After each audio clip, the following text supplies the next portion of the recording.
The following presentation is a gift from the team at Streamline Publishing, publishers of Fine Art Connoisseur, Plein Air Magazine, and weekly newsletters Fine Art Today, Realism Today, Plein Air Today, and American Watercolor, and events, the Plein Air Convention and the Figurative Art Convention. We offer over 400 different art instruction tutorials and ultra high-quality video by the world's leading artists.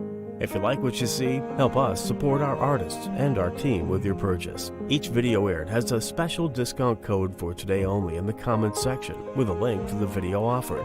And to see everything we do, or if you want to receive notice of new releases, new products, and new events for artists, simply click the other link, which says, "See everything we do." Thank you. Hi, I'm Eric Rhodes with Plein Air and Fine Art Connoisseur magazines. We hope you're enjoying this special time when you can learn and grow as an artist. Today we have a very special video for you, Classical Portraiture with Joshua LaRock.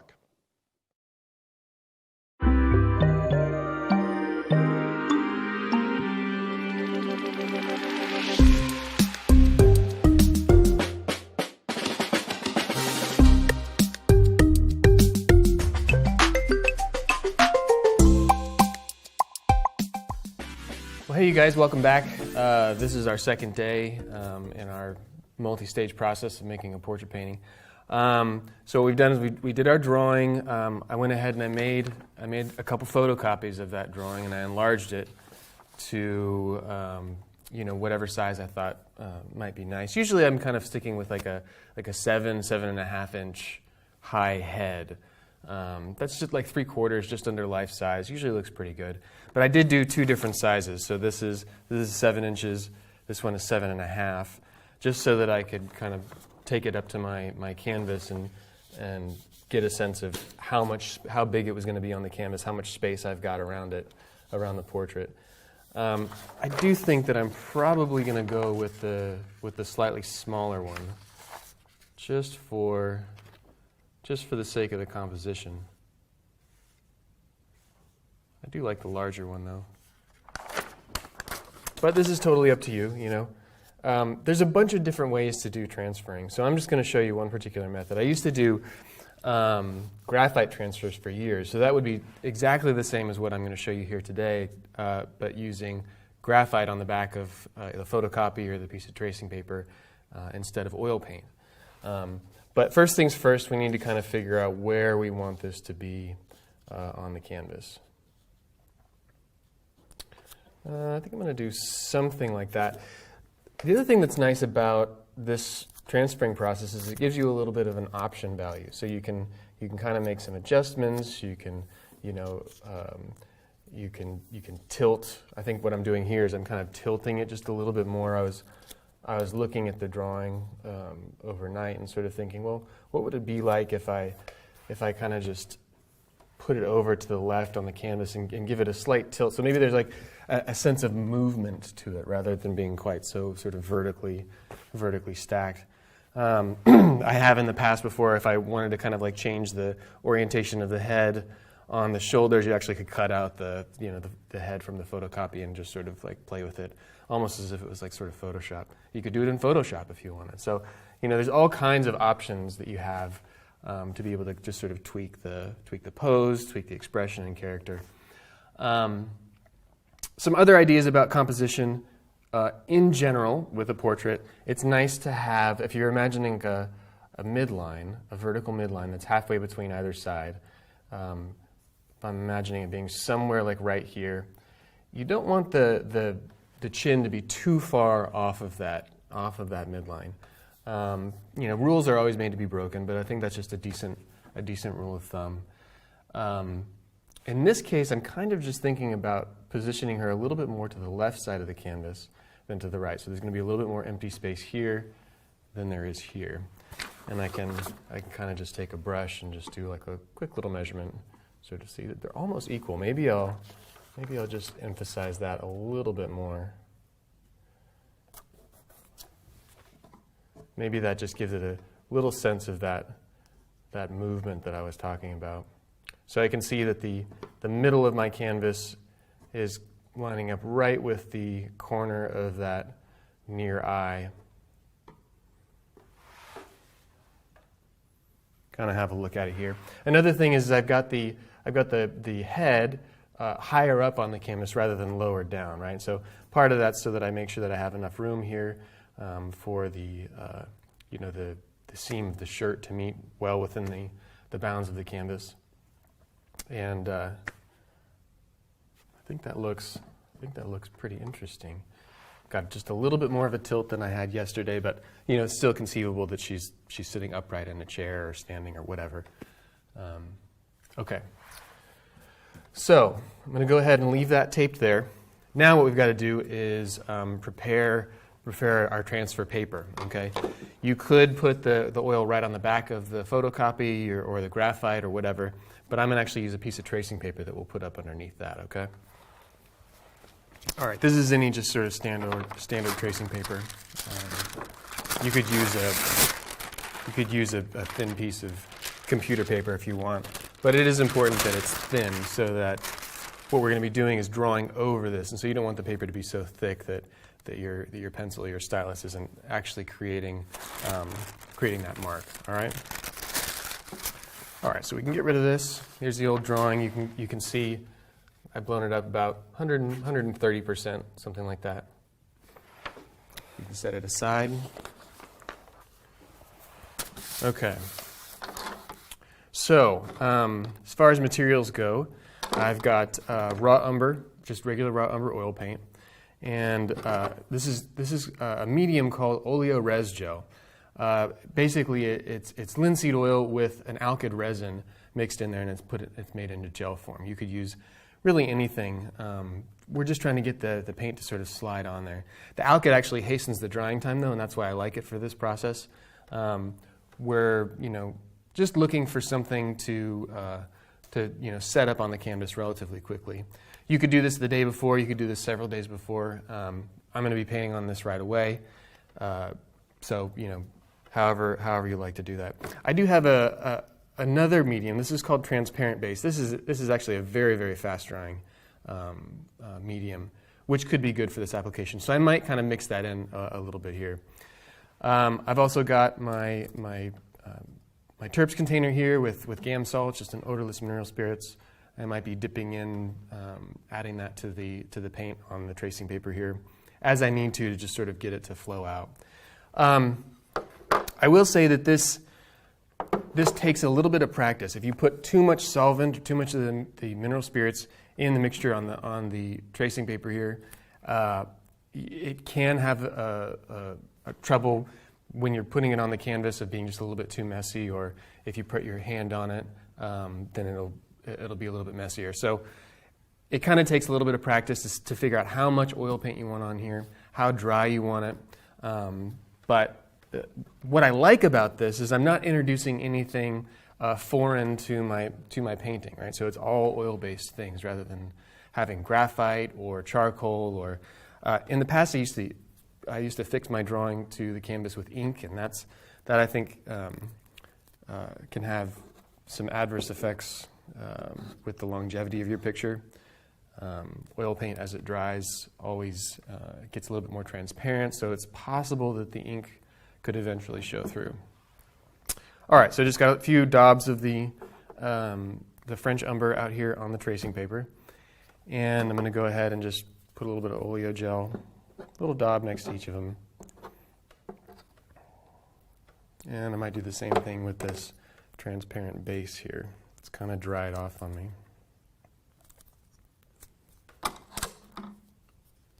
Get all the dried bits off there. I'm just going to put a little bit of that on, maybe half as much. We'll see how far that gets us. But again, that's just to maybe help this dry a little bit faster.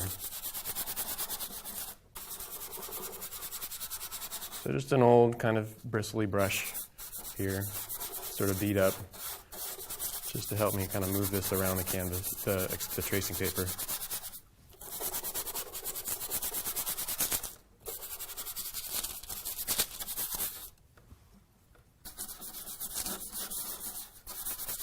What we're going to do here in a second is remove any of the excess so that only the very thinnest amount of oil paint remains remains on the tracing paper. You could do this with any color, really. I like raw umber because it's dark enough that it's going to show up on the tone of my canvas, but it's not so dark or red that it's going to be tough to cover up with my first layer of paint.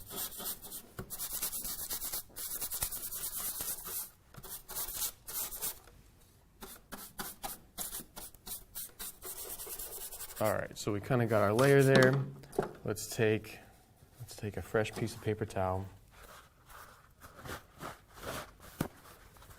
and just sort of remove the excess.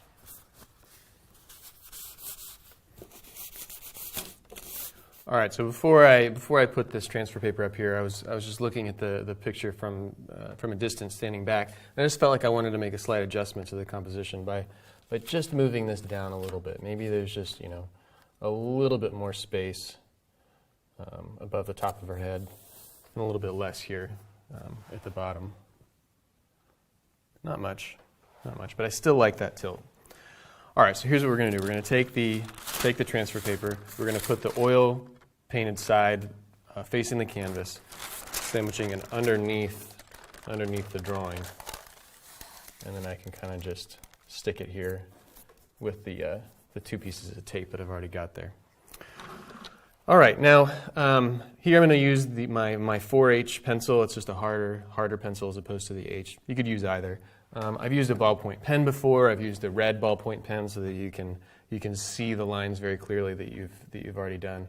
But whatever works. We just need some sort of hard stylus to be able to make an impression. So I'm just going to start here with the eye.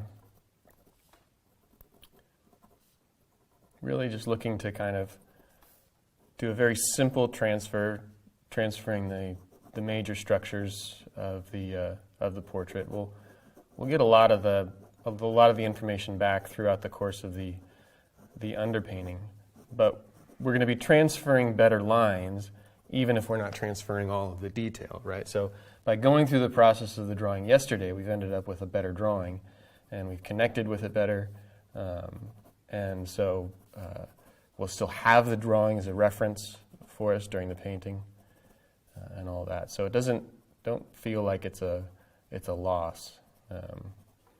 Just sort of be okay with the fact that it's not going to look quite as good in the transferred image. But there are other ways to do transfers. Oftentimes we'll use a projector. So I'll scan my drawing into the computer, just using any standard old office desk scanner, and then you can use the digital projector to project it onto your canvas, and then you have all kinds of options there. You can make it larger, you can make it smaller, you can move it around and kind of play with all those things. So it can be a really nice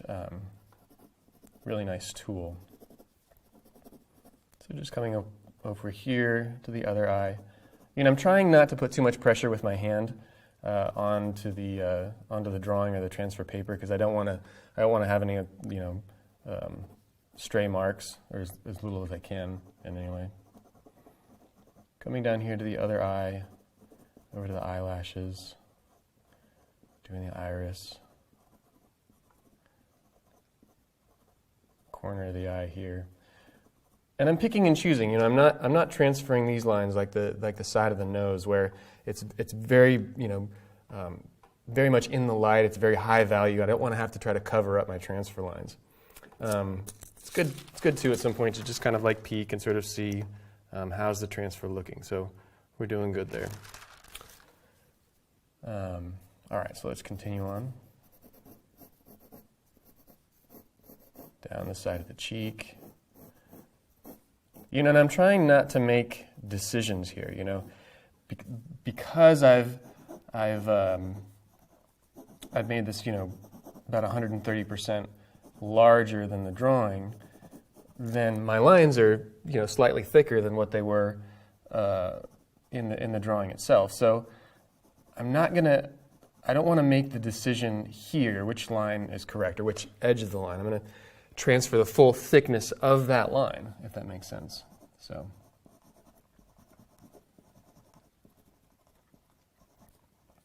But anyway, all things are still fixable.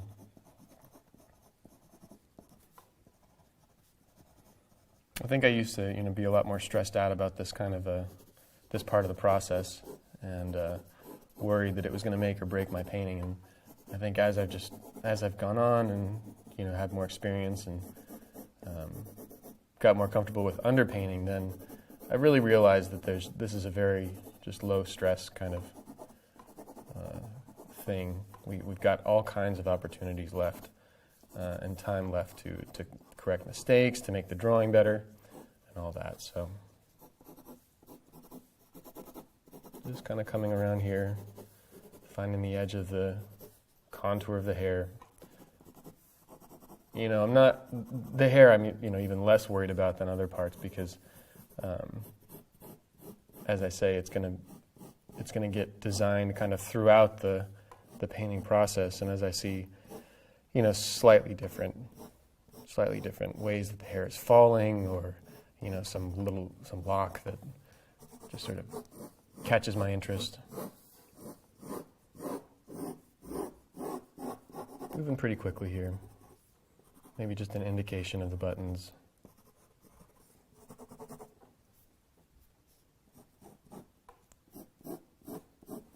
There's the cast shadow again on the neck. And that gets sort of fuzzy here, so I don't really need to transfer that. Here's that really nice line for the side of the neck that comes down and meets the necklace.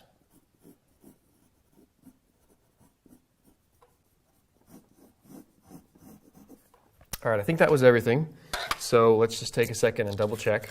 So like kind of like a cartoon, an illustrator or whatever, just kind of flipping it back and forth and seeing if I missed anything that was really major. Maybe no. See, I was going to transfer the top of the collarbone here because that's sort of an important anatomical structure. But then I think I'm just going to kind of leave it, and we'll find it in the paint. Because this is just so soft and so brightly illuminated that I don't want to have to try to cover up those transfer lines. So I think we're okay. Okay, and there we have it. All right, so transfer's done. Now we've just got to set up our palette and get to the painting. Okay, so let's take a second here to talk about materials. I've got materials that I'm just used to using that I've found and that work well. They are high quality, and I really do like them and recommend them. But I always like to just sort of give a certain disclaimer that says that use what you're used to. All the principles are going to apply no matter what brand you make or you use. So don't feel like you have to go out and buy exactly what I've got here in order to be able to do the same techniques and things that I'm going to be talking about. That being said, though, I do love to use rosemary brushes. They are really high-quality paintbrush maker. And so we've put together a set together for my portrait painting. This is the basic set. I do have sort of like a more extended one, which has some bigger brushes that I use for varnishing or massing and things. But this is just a collection of kind of like my most often used brushes when I'm painting. I do like rounds, the shape of the brush to be rounds. Generally, I do have some sort of flats and filberts and things, which just give you a little bit of variety. The main thing that I kind of want to show you here is I do have two sort of different textures to the brush, right? So one of the main things that I'll be using is this golden synthetic. Okay, so this is a number 10. It's one of the larger brushes that I use. I'm more of a detail painter, and you'll see as time goes on. But I do tend to use more of the smaller brushes, like the 0s, 2s, 4s, things like that. But the thing that I want to kind of show you here is that this is it's a softer brush, so it's a synthetic sable. It's mimicking a soft sable hair brush. At a lower cost, right? Sables are great if you can get your hands on it. But anyway, you can sort of feel the texture here. And then you can contrast that with sort of a stiffer textured brush. So this is what they call their ivory. This is a synthetic bristle. And so it's just going to have a stiffer texture.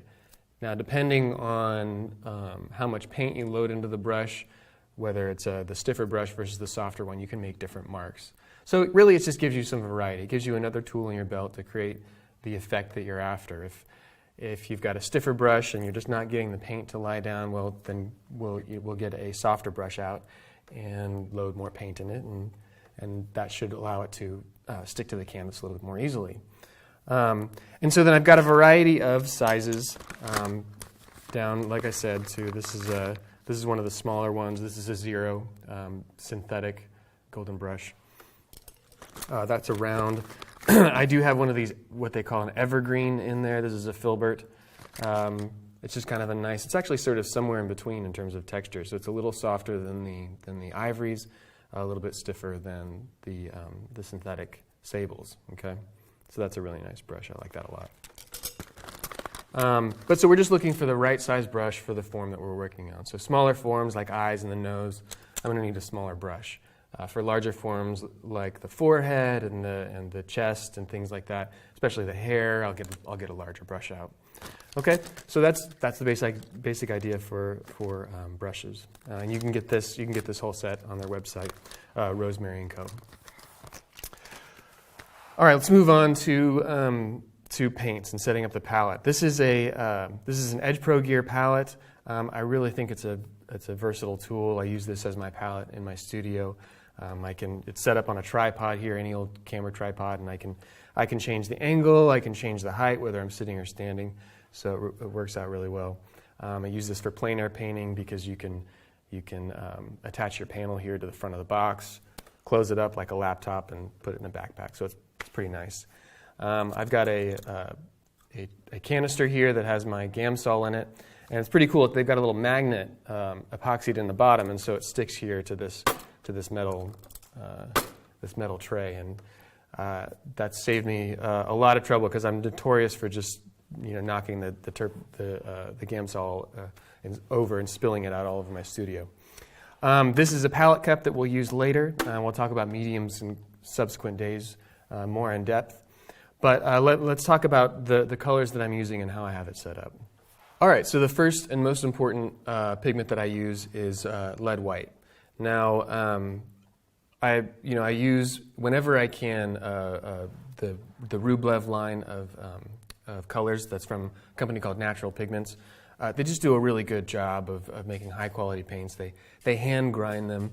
They grind them to different particle sizes, which has a certain way of affecting the way that the paint handles. So other makers like Winsor Newton or whatever, they're grinding the particles smaller so that it has a certain kind of consistency that's sort of butterier. But so that's kind of goes a little bit further beyond sort of like the scope of this video. But for whatever take it for what it's worth.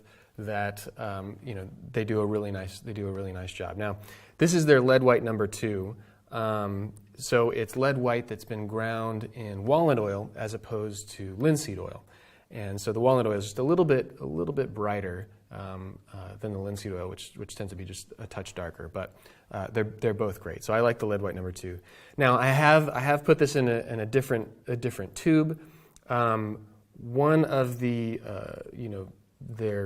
their tenets of Rublev, one of their philosophies is they try not to put any additives into their mixture, into their paints, which most other companies do because they're looking for a longer shelf life. Well, Rublev is trying to get away from that because it has it does affect how the paint goes down, affects how it dries and things like that. But one of the downsides of not putting any additives in it is that the oil can kind of separate and the paint can dry in the tube. So I've had to kind of regrind this and then put it into a different tube. But anyway, this is lead white number 2. Go ahead and put that out here on the palette. Now I do have a titanium white as well. This is Michael Harding brand. I just like that. I'm going to use predominantly the lead white, but the titanium white is just it's slightly brighter, slightly more opaque than the lead white, and so I can use that if I really need to kind of push for a higher value, maybe a little glint on a necklace or her eye or something like that. All right, so then I'm gonna start laying out my yellows. You'll notice that I have my yellows and my reds grouped together in a hue family. And we'll talk a little bit more about hue and chroma in a second here. But so this is a lead tin yellow. So it's a very high value, sort of highish chroma, high intensity yellow. Then next I have a chrome yellow light from Rublev. This is, you could substitute this with cadmium yellow and get the same basic note that I'm looking for there on my palette. Next I've got a Blue Ridge yellow ochre, again from Rublev.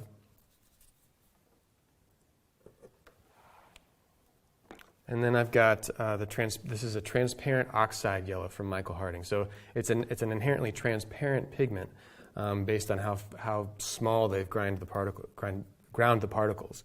But it's a really nice kind of base mixture for shadows and things like that to give it that sort of like transparent, airy quality. And then the last yellow I've got here is a French umber. Now, this is kind of equivalent to a raw umber that you might find in other brands. But it is a yellow, so I group it with my yellows. It's a very neutral yellow, but it's not a red. So I think that it's really great to remember to put that here with your yellows. That'll make more sense practically when we get into the painting. Okay. Continuing on, I've got this orange molybdate. You could substitute that with cadmium orange and be just fine. It's basically a very high intensity orange. I've got a genuine vermilion, okay, and this is another one that I had to retube because this lasts a long time. It's got a high tinting strength. This is a very expensive pigment because it is genuine. It's the old way of making vermilion. It's not a cadmium. But again, you could substitute this with cadmium and get the same basic idea out of it. It has just a really nice. What I like about vermilion is it has a really nice mixing quality when you put it with lead white or the lead tin yellow. It gets a very beautiful flesh tone. Cadmiums they're stronger, right? So they can be a little bit harder to control. But, you'd be just fine. I used cadmiums for years. All right. Next thing I've got here is an alizarin crimson. So it's sort of a more purple. Violety red. And then next I've got a magenta. This is from Michael Harding again. So Michael Harding and Rublev, they're both really great paint makers. They make them by hand, and they have really, really excellent pigment quality. So whenever you can get a chance to use them, I definitely recommend it. And then my last red here is a transparent oxide brown. So basically, you could substitute this with like a red umber, a burnt umber. Just looking for a darker value, lower chroma red, basically, reddish brown. All right, so now let's jump over here to the other side of the white, and I like to use Viridian when I'm doing flesh painting. It just gets a really beautiful kind of coolish note, great for things like veins under skin or like these sort of neutral tones that tend to be right here near the corner of the eyes and the nasal bone.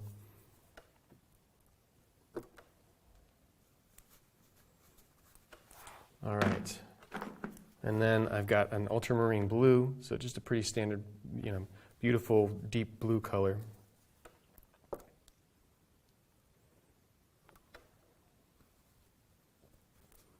Now it's possible, since she's wearing a blue shirt, I may need a slightly higher value, higher chroma blue. So I've got this. This is just an old tube of blue that I've had in my box for a long time. I think it's made by LaFranc. It's just a LaFranc blue, I guess is what they call it. You could substitute this with like a cobalt blue.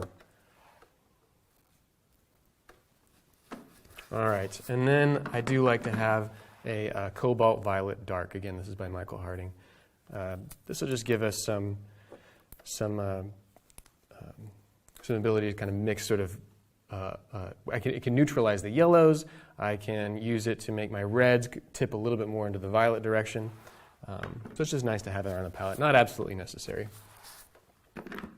And then last, I've got a Van Dyke brown. Now I could probably put this with the yellows or the reds, but I like to put that over here to the side. Now this is sort of just a warm brown. You could make this by mixing ivory black with the transparent oxide red and a little bit of the French umber and get the same basic note. If I want to later, I will actually pull out a little bit of an ivory black, and that'll just be a slightly darker value note than this, though the ivory black tends to tip more towards a bluish hue. And then just for the sake of for mixing it, sometimes I like to add this neutral gray by Michael Harding. It's just what they call a value 5 neutral gray. And so it's good to just have there on the palette to mix with things. Okay, now the only other thing in terms of mediums today for the underpainting, I like to have a little bit of walnut oil. This is basically any old standard walnut oil you can get in a bottle, but they just made it into a gel form. This is going to just, if the paint is too stiff and I want it to flow out a little bit more and be a little bit looser, I can grab a little bit of the walnut oil. And then I do like to have that oleo res gel again. Okay, so this is basically linseed oil in a gel form mixed with a little alkyd resin. So it's going to hasten the drying time. You'll probably see me add that in with the darks of the hair and certain things that I want to remain glossy from day to day. It'll also just keep those darks really nice and rich. Okay, and so that's really it. We've got everything set up here, and let's jump in.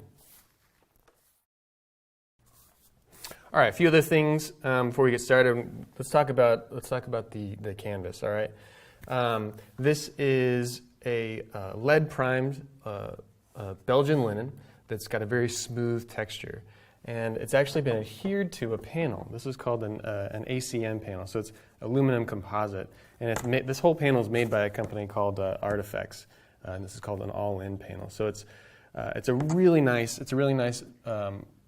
alternative to using canvas that's been stretched. It's nice to paint on, but it also actually is really good for the longevity of your picture. So that a lot of times when you see paint cracking in museums over 100 years, it's because it's on a stretched canvas, and as the humidity and temperature and things change over the course of time, that causes the paint to crack. But if I have a canvas adhered to what they call a rigid support, like this is, then that's much less likely to happen. So it's a really good idea to look at these guys.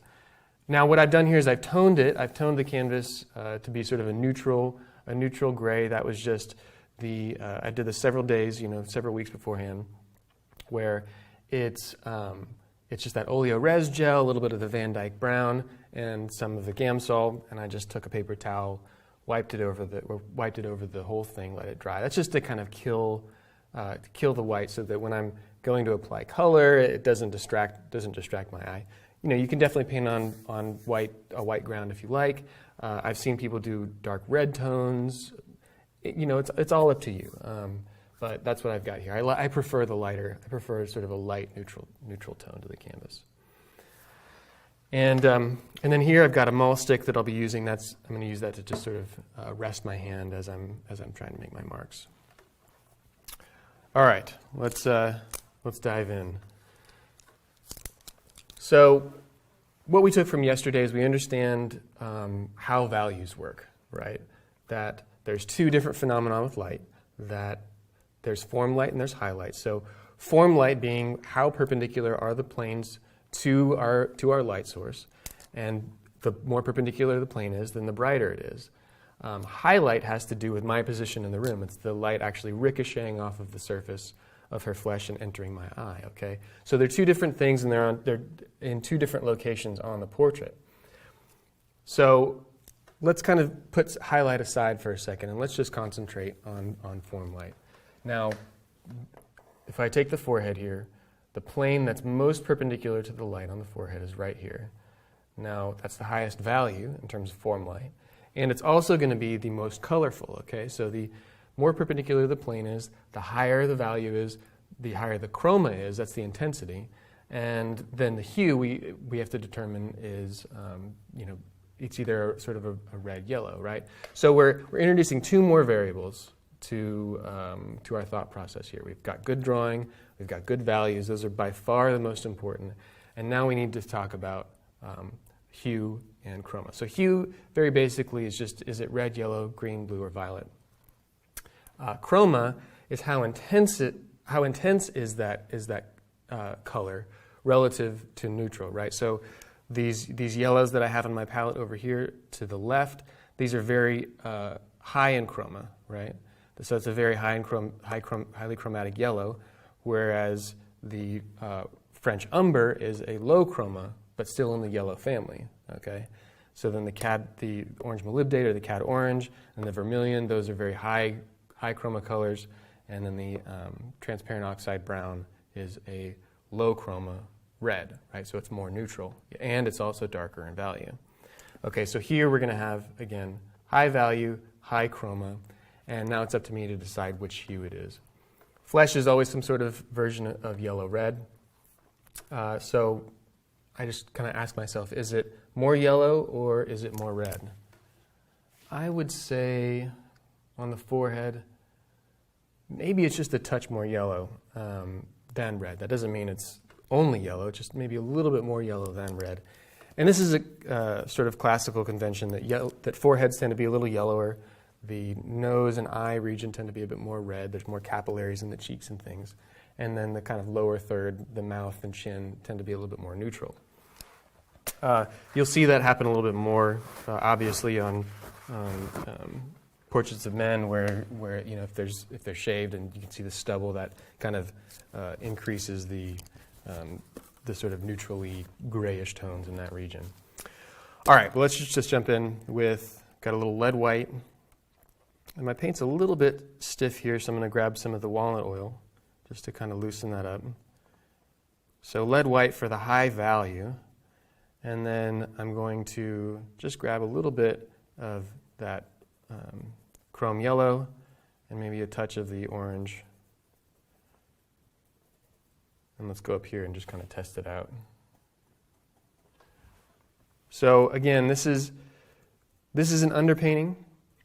So I'm not looking for this to be perfect. It's kind of like the drawing. I'm going to take a deep breath. I'm just going to start to get things down and set up relationships. Set the relationships up as well as I can, but knowing that I've got 2 more days of painting ahead of me, at least, that 2 more layers, that I can make all the corrections that I need. All right. So that seems okay. One thing that I like to think about with underpainting is if I'm going to err on any side, I like it to be a little bit lighter as opposed to darker. It's much easier to correct a value that's too light or a chroma that's too intense than it is to get a lighter value and a more intense color, more chromatic color in later stages if I've gone too dark and too dull. Okay, so try to keep things high in value, high in chroma to begin with, and you can always dull that down later. But again, I'm just assigning values here. Okay, it can't be overstated enough that reality is always going to be brighter and more colorful and more brilliant than anything that I can create here. I've got more range at my disposal than I had in the drawing, but it's still inferior to what I see in front of me. So I'm basically just mixing up the highest value, highest chroma thing that I can on my palette and placing it there. And then now we've got the highlight, which is situated just to the right of that passage that I just painted. So the highlight is higher. It certainly is higher in value, but it's lower in chroma. So I can more or less just sort of push to white. So I'm adding a greater proportion of the lead white to my little puddle on the palette here.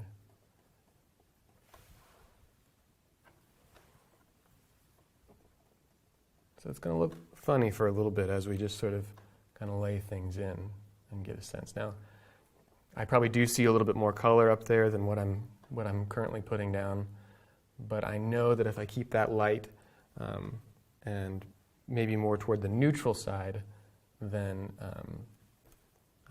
I can add more color to that later in subsequent passages. And you'll kind of see that. This is kind of one of those things that you sort of have to know the end from the beginning. So once you see the whole process, these decisions will make a little bit more sense. All right, so now we're back up here to form light. This is the highlights kind of covering this region, and this is form light. Now, this plane is slightly less perpendicular to the light than this plane. So I have to make it a little bit darker than whatever I've chosen there. So back to my puddle on my palette that's made up mostly of white, chrome yellow, and the two chromatic oranges and reds. And I just need to make something that's a little bit darker, a little bit less chromatic. So I'm grabbing some of the yellow ochre, a little bit more of the vermilion. And it's still got to be even just a little bit darker, so more of that ochre maybe, a little bit more vermilion.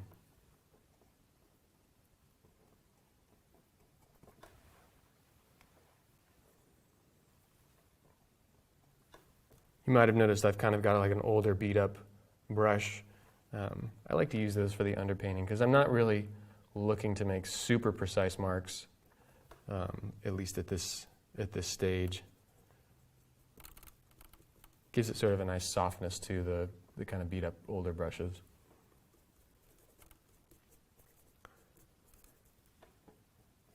So underpaintings. There's a bunch of different ways to make an underpainting. You could do this in black and white. You could do this in grisaille. You could, if you've ever heard of a verdaccio, that's kind of like doing a really green underpainting that I guess sometimes artists like because it plays off of the sort of reddish tones of the flesh, and some of that will kind of like show through. Again, this is sort of like a process that I developed from what I could see the Bouguereau was doing, and he would just use a full palette. So this is basically a full. I've got all my colors out. I'm using the full spectrum of my color space, but it's basically just going to be kind of a very broad, general first pass over the whole picture. So we're just setting up relationships. We're getting the colors. We are advancing the drawing. All right. So long as I don't lose the drawing, there's really no way to mess this up. So long as by the end of today, it sits in space. We've got some color. We've thought about the values a little bit more. We've kind of got a sense of how light and how dark things are going to be. Then we're going to be in a good spot. Okay. So I'm just kind of making slightly darker, slightly more neutralized versions of this. Now it's kind of gotten a little bit yellow over here. And that was maybe not absolutely intentional. So I can kind of make that a little bit redder just by adding a little bit more vermilion into my puddle. But mentally what I'm thinking about is I made my decision here, okay?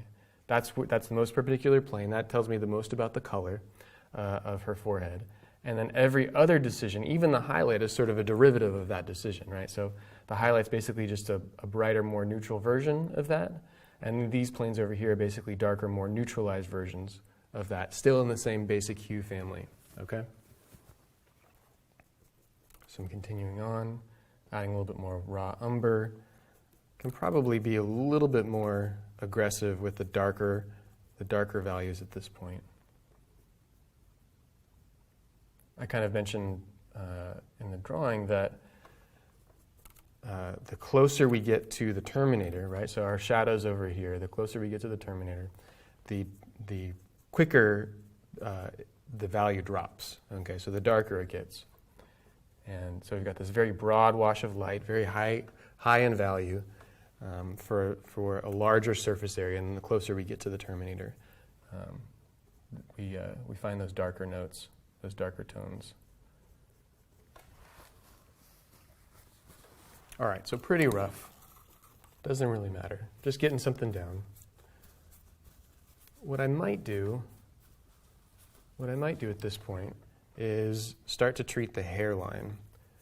Okay, so as we move up here, it's a good idea to keep the hairline nice and soft. So it's getting darker, it gets a little bit more neutralized. Sometimes it actually tips a little bit to kind of like a greenish hue. in my head, I kind of explain that to myself as it's sort of you're seeing the hair follicles emerging from the scalp, and from a distance it all kind of averages out. But maybe let's just jump in and put in some darks of the hair. So cleaned off my brush, went right into, I cleaned it off with the Gamsol, and I'm going to put in a little bit of that Oleo Res Gel just to kind of make that a little glossier. I pulled from the French Umber, the Transparent Oxide Brown, a bit of the Van Dyke Brown to get it a little darker. Just looking to kind of mass something in. What I'm after here is I want to see how those things are looking next to one another. It's all context.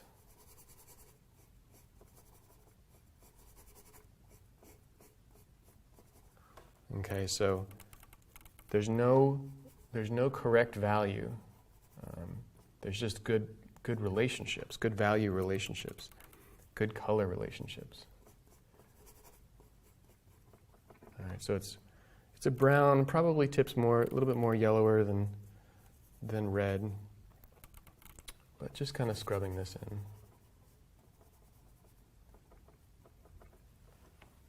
One other thing to keep in mind for underpaintings is you generally don't want there to be a lot of medium in those under layers. Okay, it's this very simple kind of fat over lean principle that you want more oil in the upper layers and less oil in those under layers, so that the first layers dry more quickly and the upper layers dry more slowly. If the top layer dries faster than the bottom layer, then that's when you're going to get cracking or this kind of like shrinkage.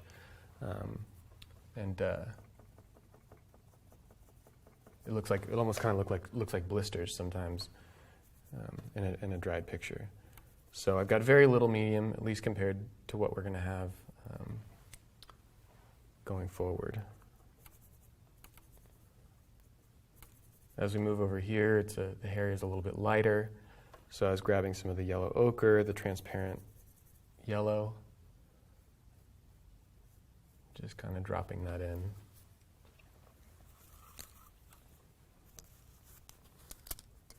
Back to a clean brush, mostly the Van Dyke Brown, raw umber, transparent brown.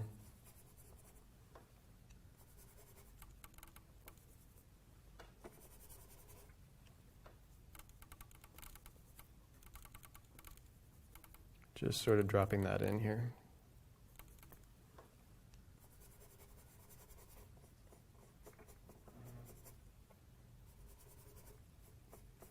I'm going to bring that right up to the edge of the forehead.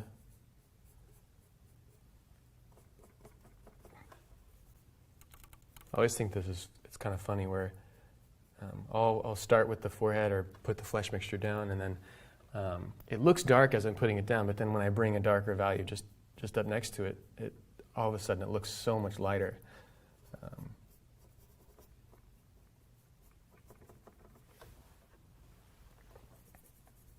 Okay, then now mostly this transparent yellow is on the brush.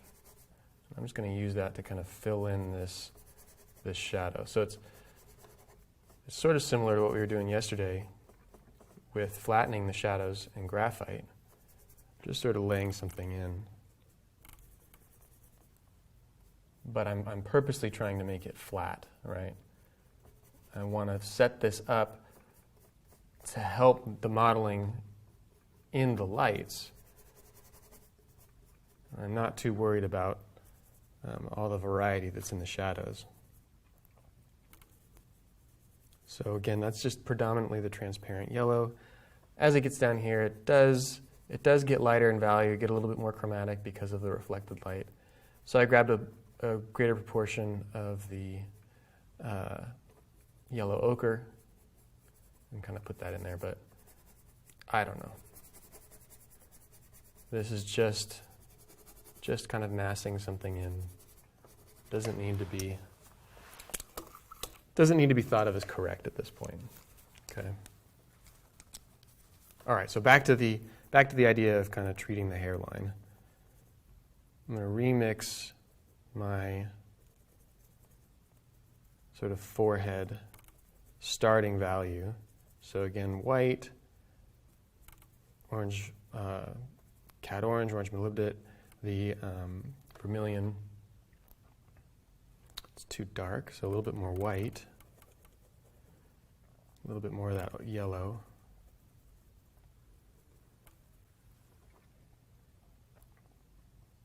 So I do a lot of testing, you know, because it looks different down here on the palette, and it's in its own context with this neutral ground, this neutral palette. So by the time I get it up here in the context of the picture, it looks totally different. I'm going to switch brushes just so that I can make sure it's nice and clean. Get out a new paper towel.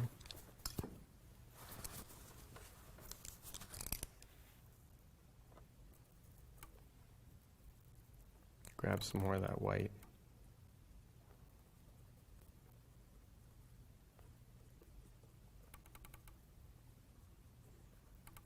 Looking to find that high value, high chroma again. Oof, the orange is so strong.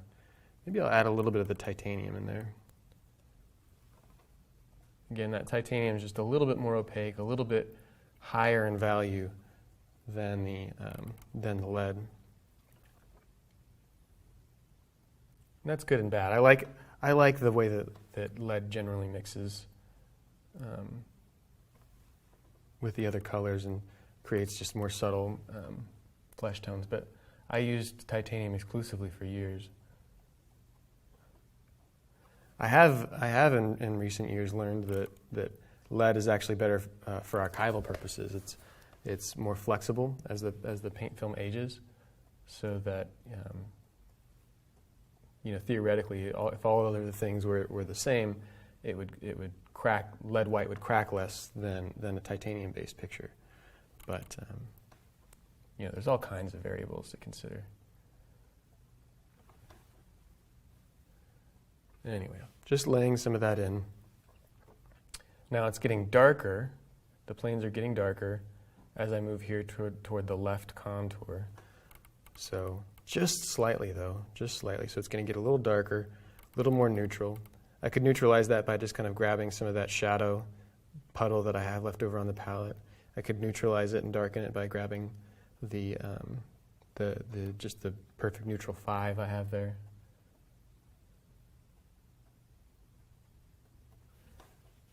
This is just very, very general initial lay-in.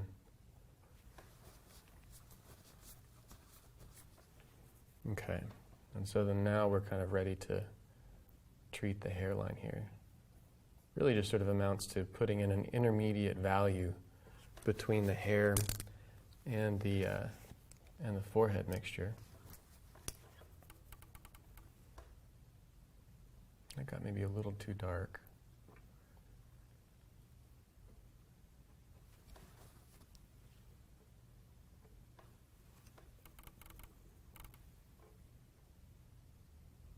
So I'm really kind of just grabbing some of the hair mixture right into the puddle of the forehead, and then it makes a value and tone that's sort of halfway in between. But again, if I wanted to maybe cool that off a little bit more, neutralize it, make it a little bit bluer, the Viridian's a great mixture.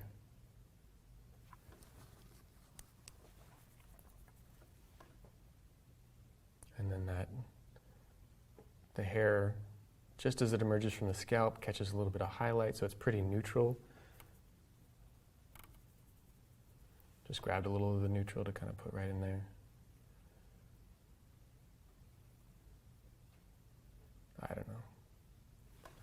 Not too worried about it at this point. And notice I kind of grabbed a softer brush for a second, just so that I could make a slightly smoother transition.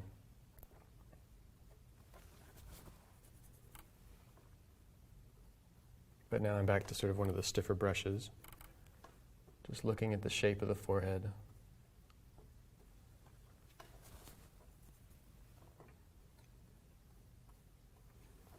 Bringing some of the hair down over the top of that forehead.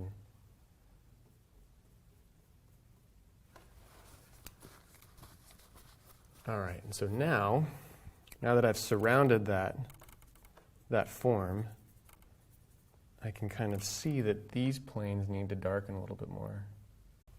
All right. And that's a good thing, because what I'm thinking about is this versus this. It's this value here versus the dark values that I place here. It's eventually going to make that volume feel round. It's going to, if I make things over here too light and if I make things over here too dark, then that whole thing is going to deflate. The illusion is going to deflate. So I'm thinking within the context of my picture. I'm thinking this versus this, not this versus that, okay? It's really important. We're making an analogy here, right? We're not making a one-for-one copy.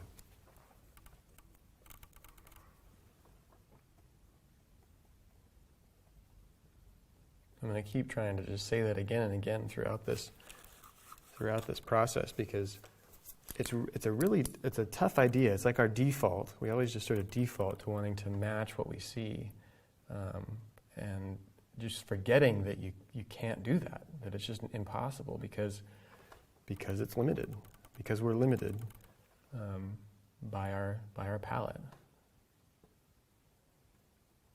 So I'm kind of just treating the transition from the highlight into the form light. You know, this is not nearly as colorful. What I've mixed up here is not nearly as colorful as what I see. And so again, I know that I'm going to get there through the painting process. As we build up the paint in the next couple layers, we might be able to go back in today and hit that. But we're just starting to get some of that context in, so I'm not too worried about it being exact. Okay, so kind of moving down the forehead. These planes here are a little darker, a little less chromatic, a little bit more neutral than the planes up here. Maybe it's starting to tip a bit more into kind of like the pinker hues as opposed to the yellower ones on the top of the forehead.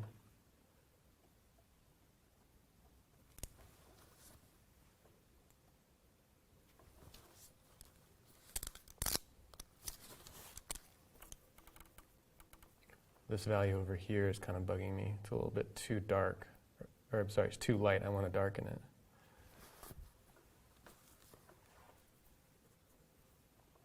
Now I can kind of bring the hair down. Soften that edge. Doesn't really matter.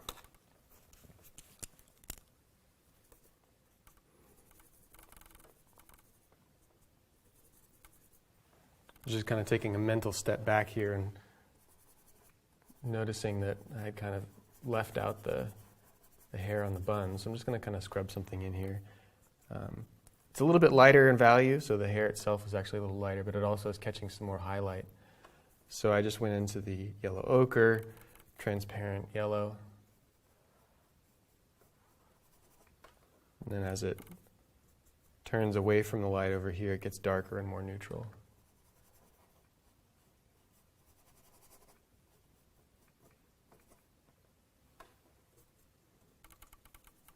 I don't know.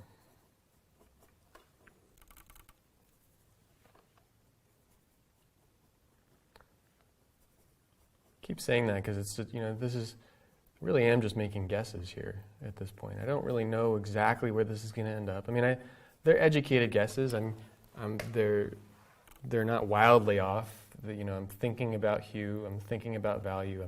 I really am. I have those three variables in my head, and they can be analyzed independently of one another. So, okay, what value is it? Is it light or dark? What hue is it? Is it more yellow? Is it more red? Is it more blue? Whatever. And then is it chromatic or is it more neutral? And then so you kind of synthesize those things together. Just sort of treating the edge here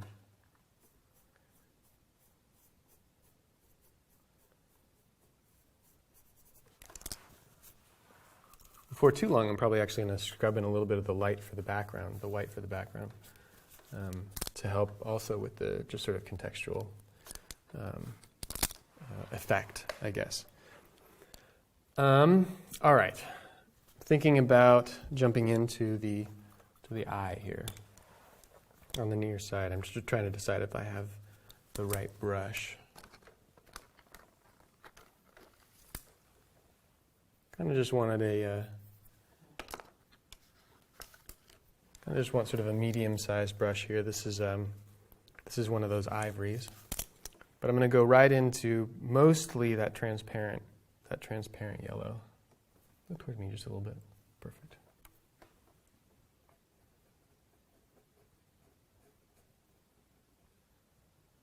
And just kind of start there. Maybe that's a little bit more chromatic than what I need, so I can, being that it's a yellow, I can neutralize that by adding a little bit of the violet. Purple being the complement of yellow, you can neutralize by adding complements to anything. So you can neutralize a red with a green, you can neutralize a yellow with a violet, you can neutralize an orange with a blue. And I will do that sometimes. I think whenever possible, I do try to neutralize a hue by staying within that hue family, right? So I could have easily just sort of neutralized that by adding more of the French umber, the raw umber, and maybe some of the Van Dyke brown, or even, of course, then just the neutral itself. Now, the neutral has some white in it, so that's going to affect the opacity, right? I want to try to keep the shadows more transparent than the lights. That's just sort of a painting convention. I like aesthetically the way that looks on a picture. That's not something you absolutely need. You can make a great painting that's perfectly opaque throughout. You can make a great painting that's sort of semi-transparent throughout. So none of that totally matters. What matters is the values. Matters is the good drawing. So just laying in that shadow there, then looking at the eyebrow, it kind of catches a little bit of light. There's this intermediate plane. Let me get a different brush here, smaller brush. Intermediate plane here between the brow, the shadow on the brow, and the forehead. So just a little lighter. It's actually a little more neutral because I think what we're seeing is the individual hairs of the eyebrow catching a little bit of highlight, which is more neutral. And so it averages out from a distance to being kind of a more neutral tone. And then into the forehead here. So we've got smaller forms than the forehead, and so I've got a smaller brush out to be able to make these transitions.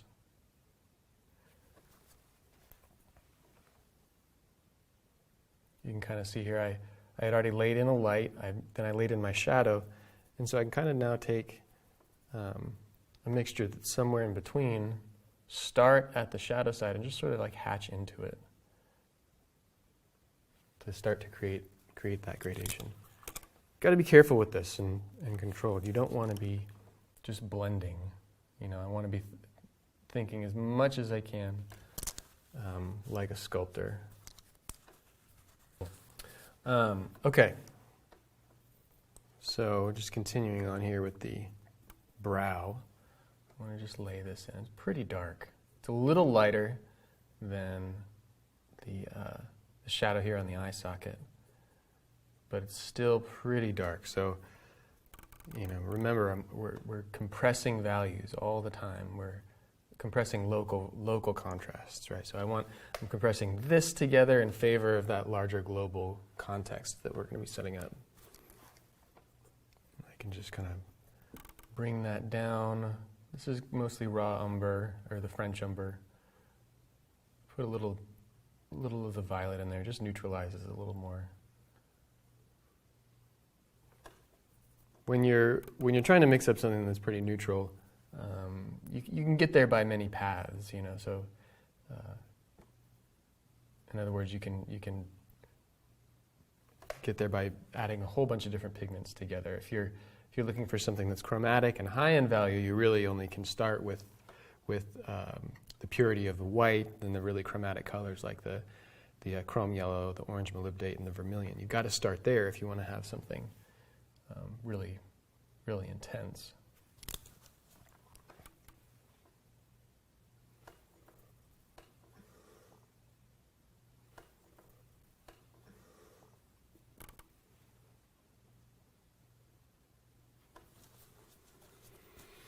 All right, just sort of stitching that together. Coming down here to the upper eyelid. So it's in the light. It's kind of a neutral value, or a mid value. And it tips more toward pink, right? So I've grabbed a little bit more of that vermilion and orange, mixing that with a little bit more white, but it's not competing really with anything going on up here.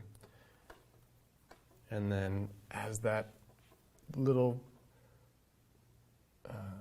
sliver of, the conceptual sphere, as that's turning around, turning away from the light, it gets just a little darker and a little darker.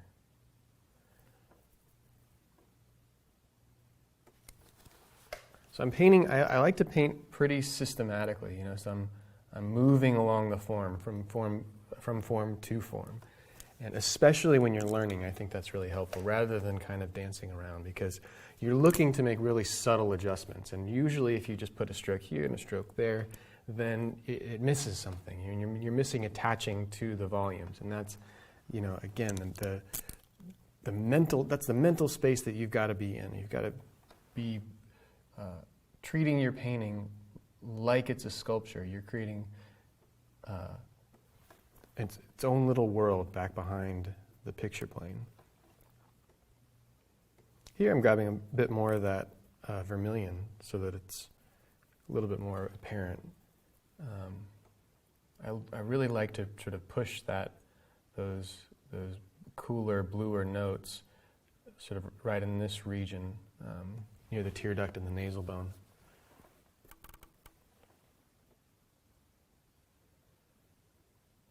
And just kind of merge that with the shadow as that plane tips away and then gets caught by the cast shadow here from the brow.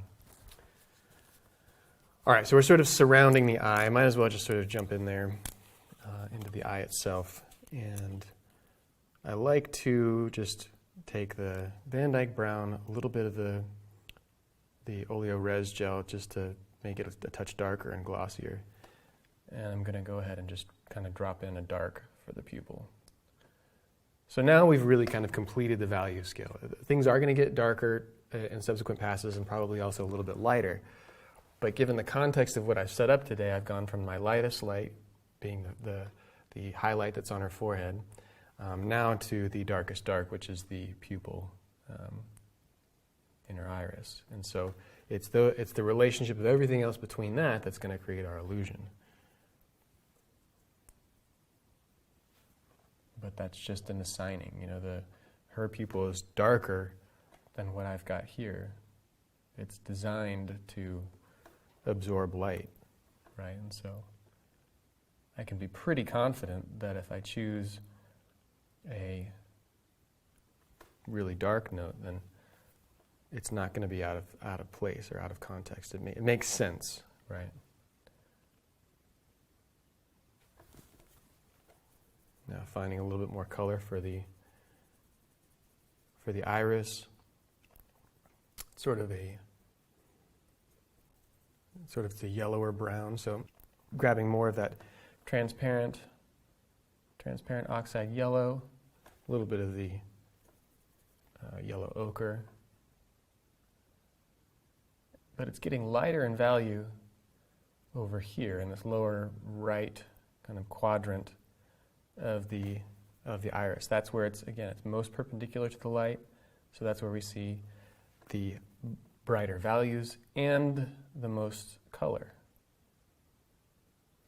All right, but I'm trying to keep that nice and dark. If I take a kind of mental step back and I squint down just a little bit, all of the iris groups together as a dark. What I overwhelmingly will find with students when they try to paint the iris is they're really going to try to pop those contrasts and make the iris way too bright. So let's try to keep that value and everything grouping together. Let that we'll be able to get all kinds of value and make it look brilliant and sparkly later. But right now we're just setting up the larger value context. Okay. So now moving on here I can see just a little kind of triangle of the wide of the eye before we get to the corner of the eye. So it's a little darker than the iris. A little lighter than the iris, but very, very, very neutral. So basically the same for our purposes at this point. And then a little intermediate value for the edge of the upper eyelid. Trying to be very, very careful with the drawing here. We don't want any stray marks that start to make the drawing drift unintentionally. It's worth repeating that the only way that I really can mess this up, this underpainting phase, is if my drawing gets worse, if the drawing starts to drift. If I keep my drawing and the values are still kind of haywire and the chroma and hues are just a little bit off, okay, that's fine. We can work with that. But a drawing that gets worse, you're going to have to kind of put the brakes on and readdress, which I've had to do. That's okay. It's still fixable, but you're definitely taking a step backwards rather than advancing the picture. All right, so here looking at the down plane of the upper eyelid, I started introducing some redder notes. So I really basically just put some alizarin crimson right into the puddle and sort of in the neutral value. You can see like on my palette there's just sort of this puddle that's kind of like growing in different growing with different arms or whatever. So I've kind of got the darker hair and shadowy colors here. I've got the lighter, more perpendicular planes, and then this is sort of this neutral mid-value ground that I can then just mix into. But here we've just got crimson for those redder notes at the tear duct.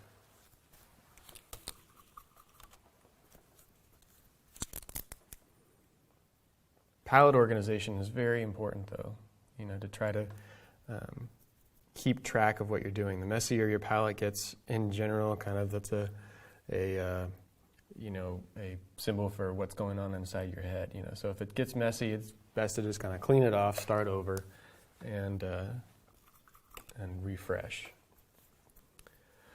All right, the white of the eye is kind of a bluer hue. It's a mid-value, right? When I compare, I take that step back and I compare it to the highlight on her forehead. The white of the eye is not nearly as bright. I think just by the fact that we call it the white of the eye, sometimes it tricks people into making it, almost pure lead white, and just that contrast looks really silly. So I just grabbed a little bit of blue, more of that lead white, right into the puddle that's on my palette. Just kind of taking a guess here. Comparing it to the forehead in my picture, making sure this is many times brighter. And it's a little darker as it approaches the upper eyelid. It actually gets a little bit pinker then. The white of the eye gets a little pinker as it approaches the tear duct. So there's a little gradation that's happening there. Everything's gradating. We need to just keep working on all of those gradations rather than I'm not going to lay one stroke over the entire upper eyelid and make it the same value. Now looking at the down plane of the lower lid, it's certainly more red, in a red hue family more than anything else. I did add a little bit of that yellow ochre to kind of tip it back more toward the yellows. So it's a yellowish red, but predominantly more red.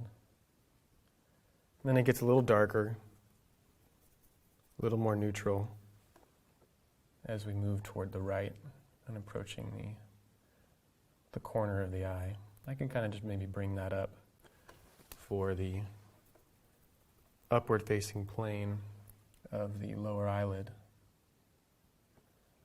That's catching a little bit of light right there.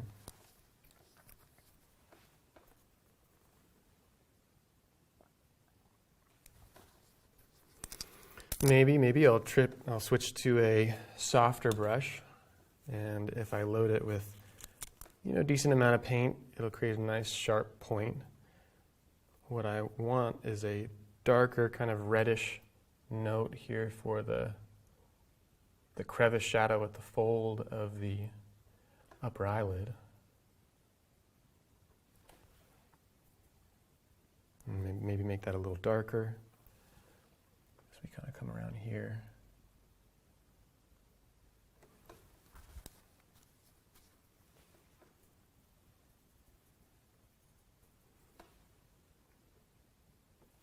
It's a little bit too red.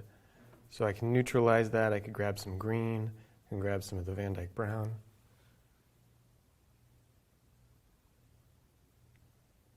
Pushing those values darker.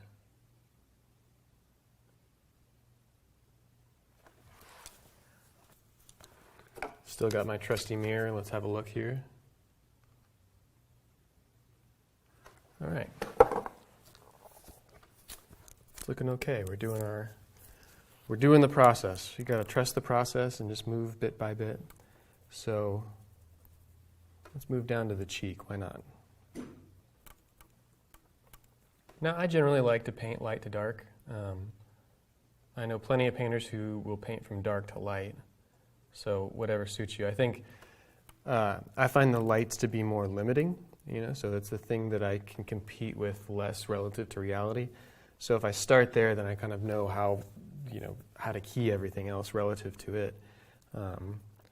In my experience, when I painted from dark toward the light, I'll often go too light here, and then I'll run out of room for it to be high in value and high in chroma in these regions. So, but if that works for you, then do it, by all means. So here I'm looking for, pinker hues. Definitely the cheeks are pinker than the forehead. And this is the darker side of the face than that. So I need to make sure that I reserve some lighter values for over there.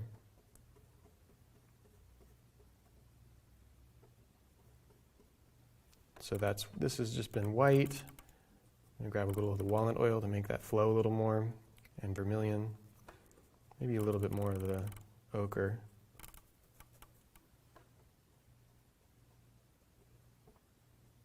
All right, but then that's neutralizing pretty quickly as it turns away and moves up on the cheekbone. So I grabbed some Viridian, French umber,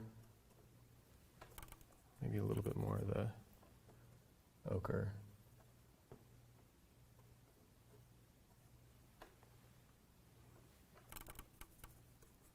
A little more French umber, a little bit of Van Dyke brown, as I'm just trying to darken and neutralize that basic starting point and turn this cheek. Tip it away from the light. Maybe even a little more.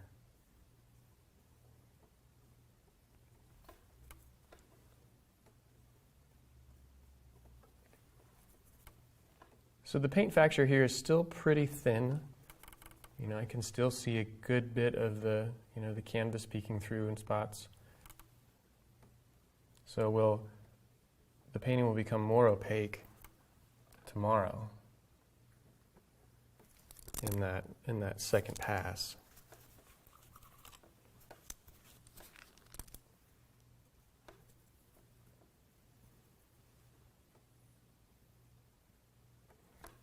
The lights will get lighter, the darks are going to get darker. And that's really going to be where we go for it, where we really go for the finished effect that we're after, leaving the final pass for the refining and polishing and just getting these beautiful subtle effects with glazes and things. But so this is like This is like the setup. But keeping it thin, relatively. While I've got that kind of on the brush, I can kind of just bring this all the way down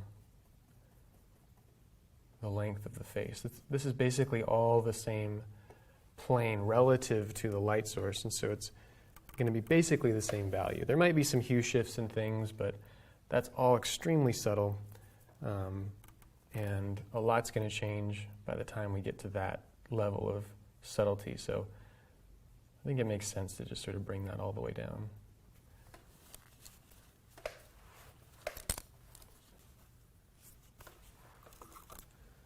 All right, now back up to sort of the lighter passages in this cheek here. So white, orange, a little vermilion.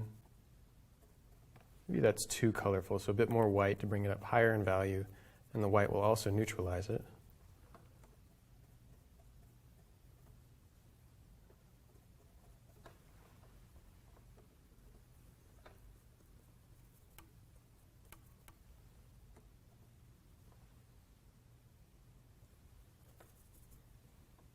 Now as the planes are turning away from the light, rolling into the side plane of the nose, it's getting darker again. A little bit more neutral. There definitely are some sort of chromatic reds in there where we get some shadow. There's probably, there's more capillaries in the skin. Maybe there's just the skin tone itself on the nose can often be just a little bit more chromatic, right? So there are local color changes. The skin is not a perfectly homogeneous hue throughout.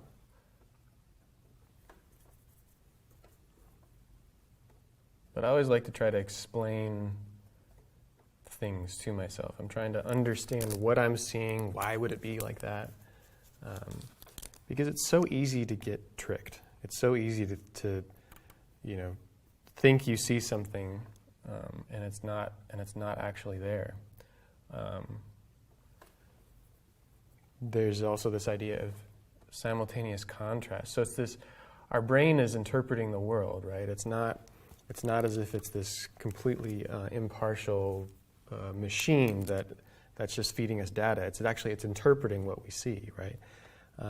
And so this idea of simultaneous contrast happens in our brain. It's when you have a dark thing adjacent to a light thing, the contrast actually looks greater than what it actually is.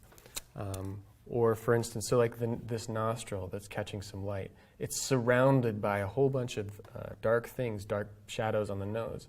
So it might trick my brain into thinking that it's lighter than it actually is. But I know I have to kind of counteract that with my knowledge. I know that the plane of that nostril is tipping really far away from the light in this direction in the room, and so therefore I need to make it dark. Okay? So you always want to be thinking, always want to be just sort of having a conversation in your head about just really basically the physics of light and like how is that happening, and how could I explain that to myself and make the best decision possible at this stage. So I'm just going to lay in this shadow now here as I've kind of started working my way into the nose. It's not a very dark shadow. It's open to a lot of reflected light. And it's definitely redder, so I could add more vermilion, I could add more crimson. Crimson might be a good choice because that maintains some transparency.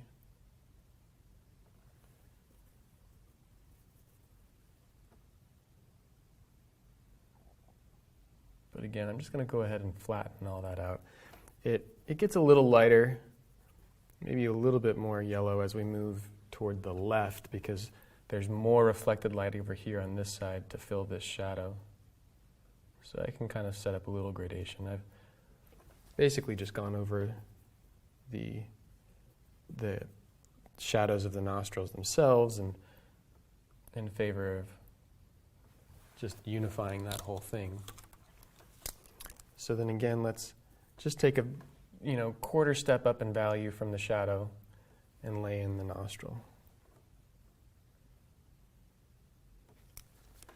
Maybe it's a little bit more colorful than that, but I don't know, it doesn't matter too much. All right, so let's approach the nose the same way that we did the forehead. It's just another version of that sphere, that conceptual sphere in our head. But it's going to go through all of the same basic planes as what we did up here. So I'm going to start with the plane that's most perpendicular to the light, just above and to the left of the highlight. The highlight's going to be here. But so this plane is the highest in value and the most chromatic. And it's pinker than the forehead. So I'm going to grab the lead white, maybe just a touch of the titanium for that added just higher value, and right into the orange. When you mix orange with white, it kind of tips pink. So it's a nice little mixture here.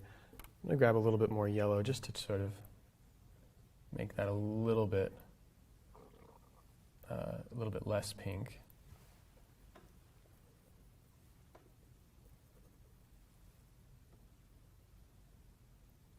And I can just bring that same basic value all the way up the ridge of the nose. I think that could probably be lighter in value and more neutral. And so titanium will do both of those things. By adding titanium to the mixture, it both gets higher in value and it gets more neutralized. But again, I feel like I'm seeing maybe a little bit more yellow.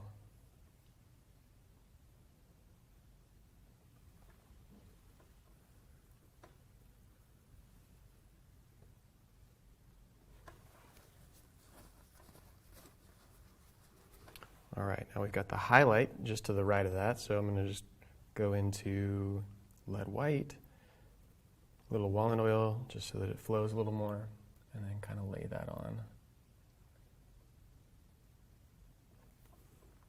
Maybe a little more.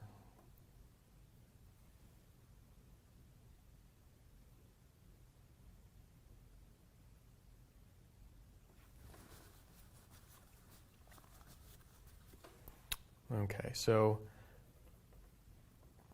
back to kind of our starting nose value, kind of a high value, relatively high chroma pink. And then as it turns away, it's getting darker and lower in chroma. So I can grab the yellow ochre, a greater proportion of vermilion, and place that right here. Maybe into the raw umber to neutralize it a bit more. Just getting darker, lower in value, lower in chroma.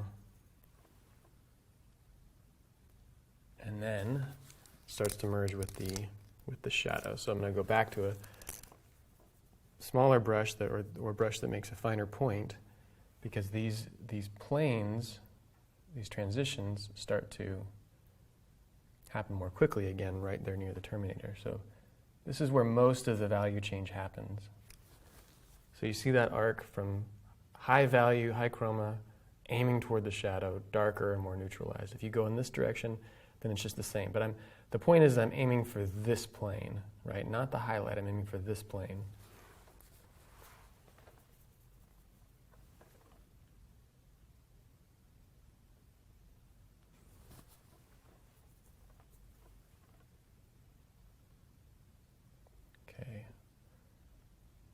Working that transition here out of the shadow on the nose.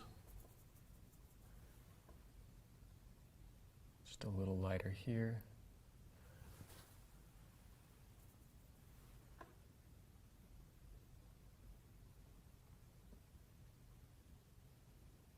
A little more chromatic.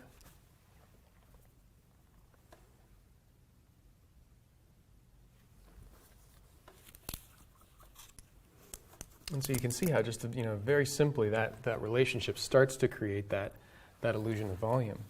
And it's not the right shape yet. It's not exactly the right nose, but we've taken a step forward where this is taking on that illusion.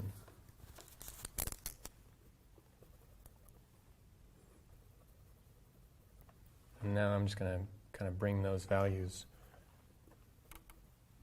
up the side of the ridge of the nose, somewhere halfway between this value and the shadow.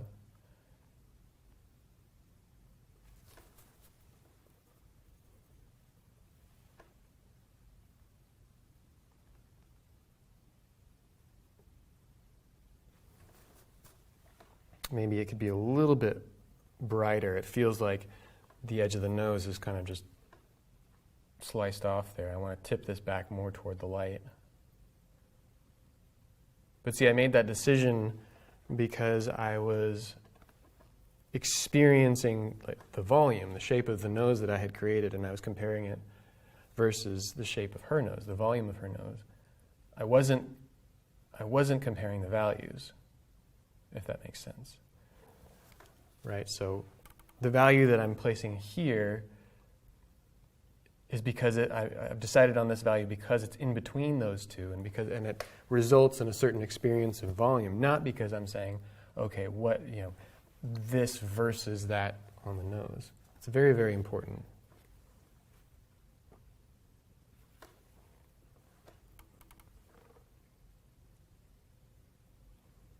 Seems like it's just a little lighter right in here where the nasal bone sits underneath. All right. Before I move on the nose, I'm just going to kind of refine this a little bit. I think I can lay in the kind of darks for the nostril themselves. And I like to, rather than going for like a brown or a black, I like to see if I can push some color in there, because I do think there is a lot of light and color happening. So I basically went to crimson and Van Dyke brown. Now, especially I think that can be seen on the nostril on this side. So there's a lot of light just passing through there. It's like, that's called transmitted light, where the light is passing through the skin. It's kind of getting filtered out, and then it comes out, the other side, redder and actually pretty chromatic. It's like when you hold your hand over like a flashlight, and your fingers glow orange. It's the same sort of effect, obviously on a much more subtle scale, but I think that these sorts of ideas and distinctions are what can make the painting feel alive, like there's blood flowing through the skin.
If you've learned only one path to developing your art, you may be limiting your own problem-solving skills. You can't do what you don't know how to do. This is why it's so important to study under different artists and instructors. You must learn multiple methods to navigate the unexpected difficulties any painting might throw at you. The risk of not having alternative problem-solving methods is perilous. You could be nearly finished with a grand painting and find yourself unable to go any further. Maybe you've experienced this already. With new insights, you'll see different paths and have multiple ways of dealing with issues that come up as you start and progress through a painting. In classical portraits, artist Joshua LaRock will show you his proven methods to investigate issues. Think clearly through each option and decide on the best way to proceed. Never again will you be held up because you don't know how to get past the problems you encounter while developing your painting. It's a simple question, but it's more than just good drawing. It's more than just getting the likeness. If we get this right, we translate something of our sitters' personality, something of their humanity and their essence. So it's kind of elusive, but it's really, really satisfying, really, really challenging.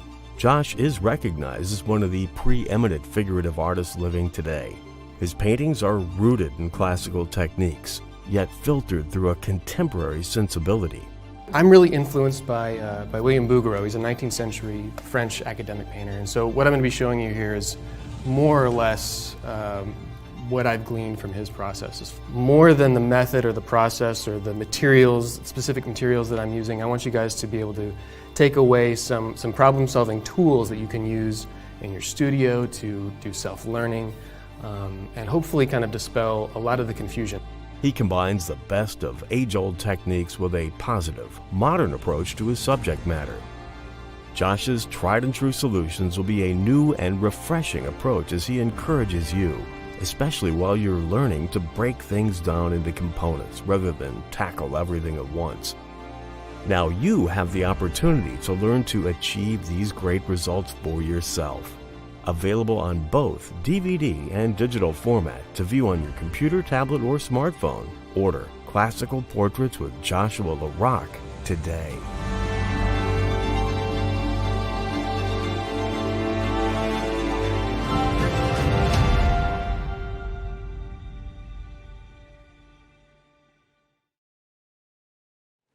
Well, that just happened to be a segment from Classical Portraiture from Joshua LaRock, one of our best-selling videos, and you can learn more about that at lilyartvideo.com. Now let's get to know Joshua a little bit.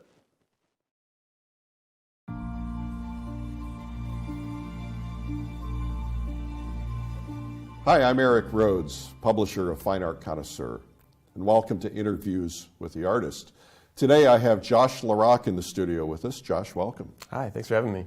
I'm really thrilled to have you because you're such an accomplished painter and doing so many wonderful things in the art world, so welcome. I appreciate it, yeah. I'm glad to be here and glad to be working with you guys, yeah.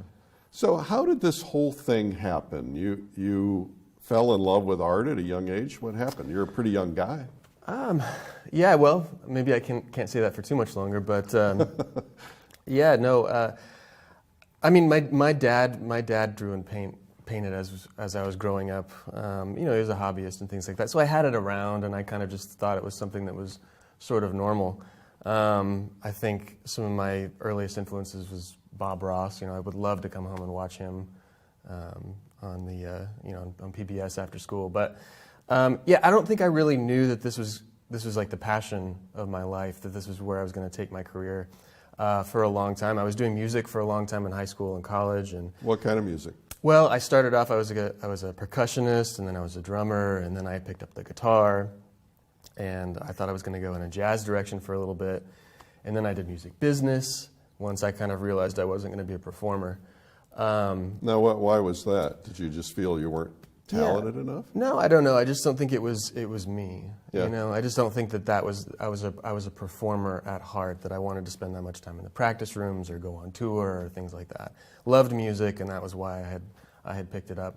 But yeah. Anyway, so my path was a winding one to find my way into art. It wasn't not unusual. Yeah. No, I think it's a very common story when I talk to other colleagues and things. So what I'm curious about is that typically in, let's say, the teenage years, we tend to rebel against what our parents are into. Did you find yourself doing that at all? You know, saying, you know, I don't want to do what Dad's doing.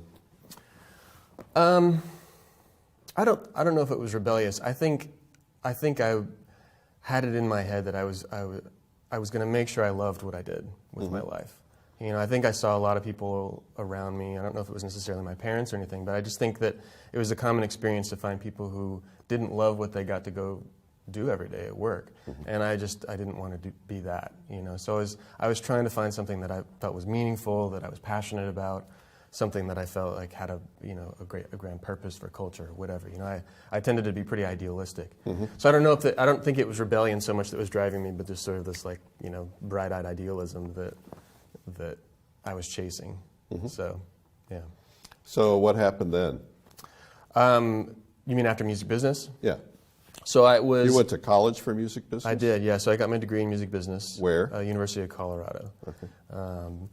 And so I did a lot of interning because there's, you know, music business is a broad field, and so I could do record producing or concert promotion or radio or whatever. So I was interning at a bunch of different places, and I found myself in Charlottesville, Virginia. I was working for the management company that the Dave Matthews Band, his manager, had founded, and they also had a record label as well. So there were kind of a bunch of things I could do there. But I was working for the management side of it, the artist management side, and that would actually have been a decent career path within the industry, and particularly at that time, because that was right when nobody knew how to make money selling records anymore, because Napster had kind of like blown everything up. Right.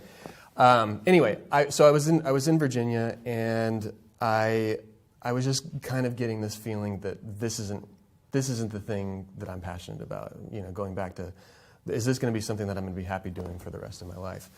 So around that time, I had been starting to find artists that were really inspiring to me. Sargent was one of the very first, who I was finding websites that were dedicated to him online. And so I just was eating up everything that I could about his life and about how he studied and what that was like. And so I came across that he had studied at an atelier, you know, the French word for studio, under Carolus Duran in the 19th century in France. And I didn't know what atelier was at the time, so I just Googled it. I typed it in there, and that brought me to the Art Renewal Center and their list of approved ateliers. And so then I just started finding out about, you know, there were all these, you know, small schools across the country, and there were several in Italy that were teaching artists. You know, so this was all a revelation to me. And since I was on the East Coast, I decided, all right, I'm going to visit 3 that are, you know, some sort of close proximity to me, and then kind of see where it goes. So I went up to New York to visit Jacob Collins' school, the Water Street Atelier. I visited Nelson Schenk's school, Studio Incaminati, and then Jeffrey Mims, who is in North Carolina.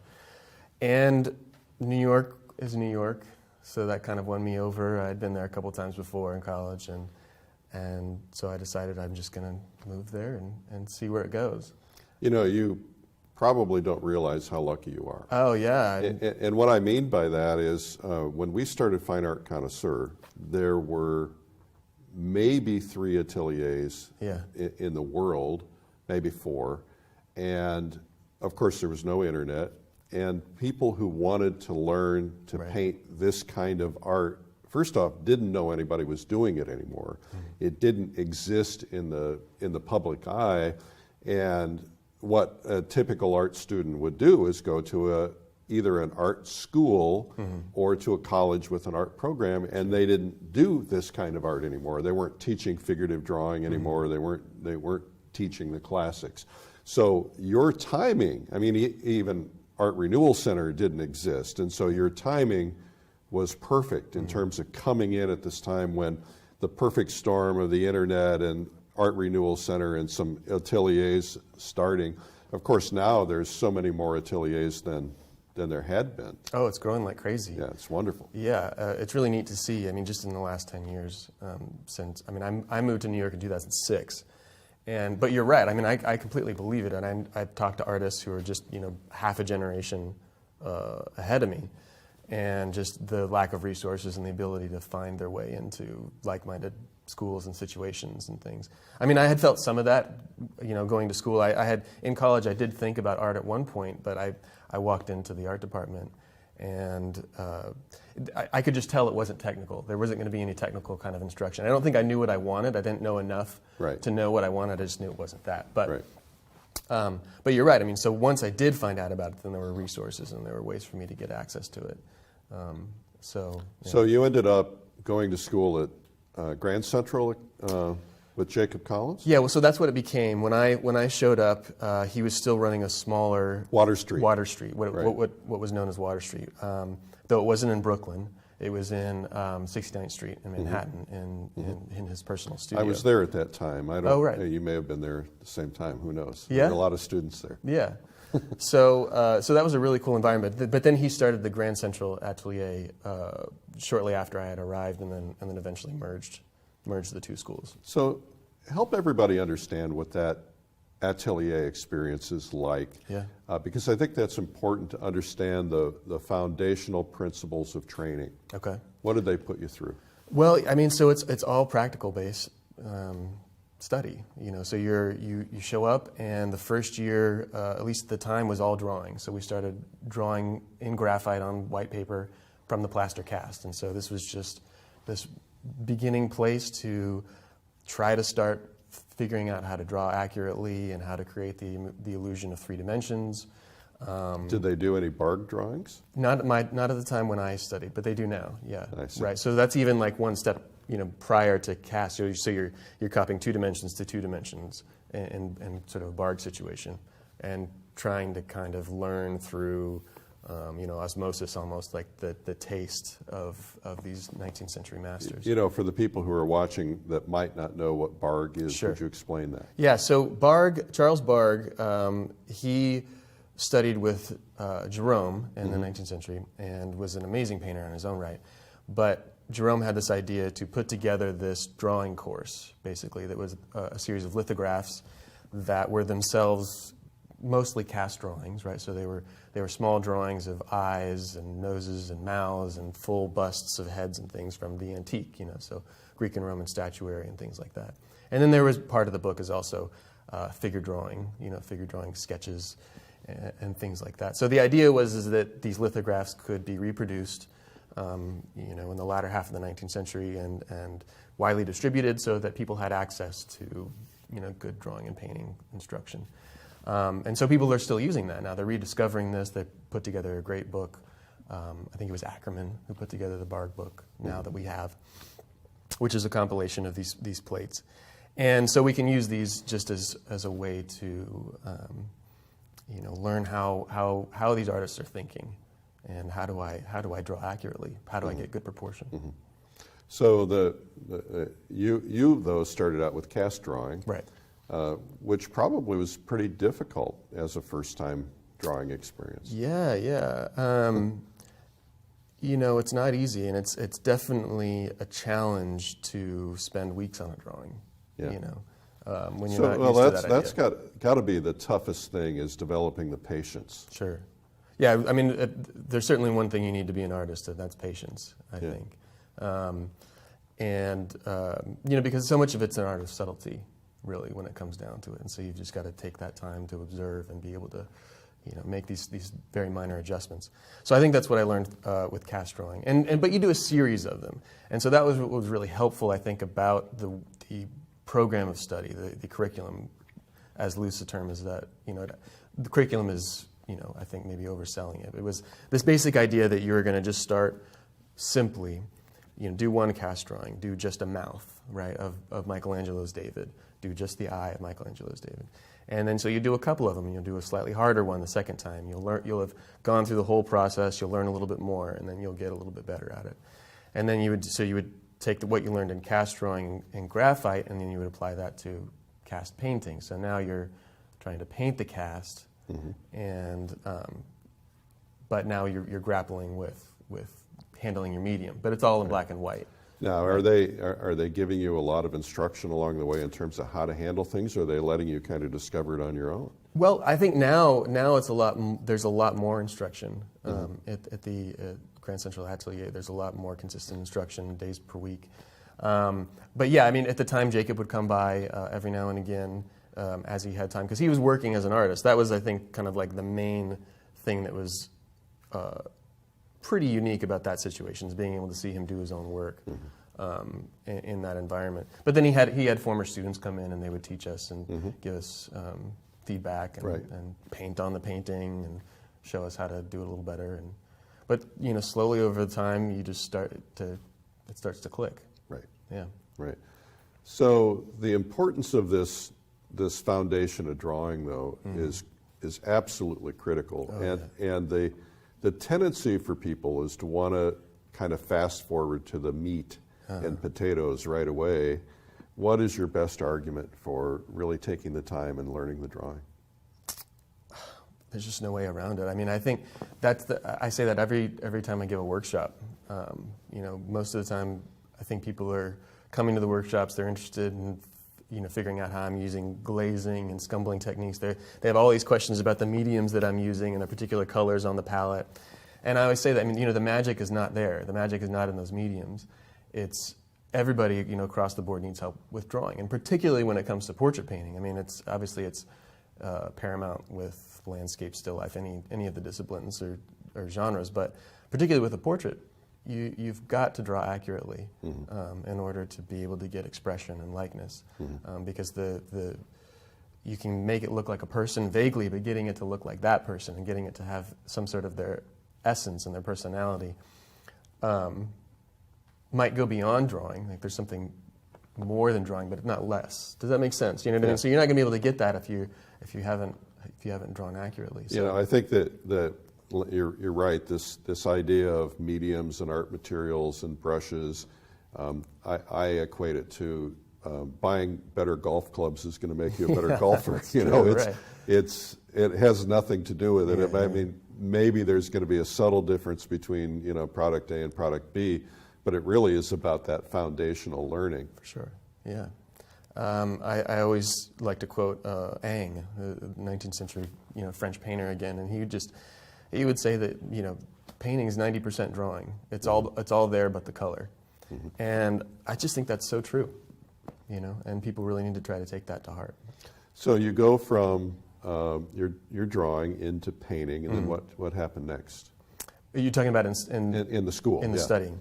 Yeah. So you take drawing and graphite, then you take painting and grisaille, which is just black and white, painting the casts, and then all the while you're drawing and painting from the figure, right? So concurrently, so you're doing kind of like half a day in cast drawing, half a day figure drawing. So even in year one, they started you out painting or drawing. That's what it was. I think there's some variations on that in the current course, but that's the basic idea. So and then you're painting the figure in grisaille, right? So everything's just getting a little bit harder, but you're not having to juggle everything at once. Right? Yeah, because the minute you throw color into the mix, it just complicates everything, right? The variables grow exponentially. Yeah. So learning your values, learning in the grisaille, learning your values being your darks to lights. Yeah. Learning that you're stacking things, right? Drawing. Now you're thinking about drawing. Now you're thinking about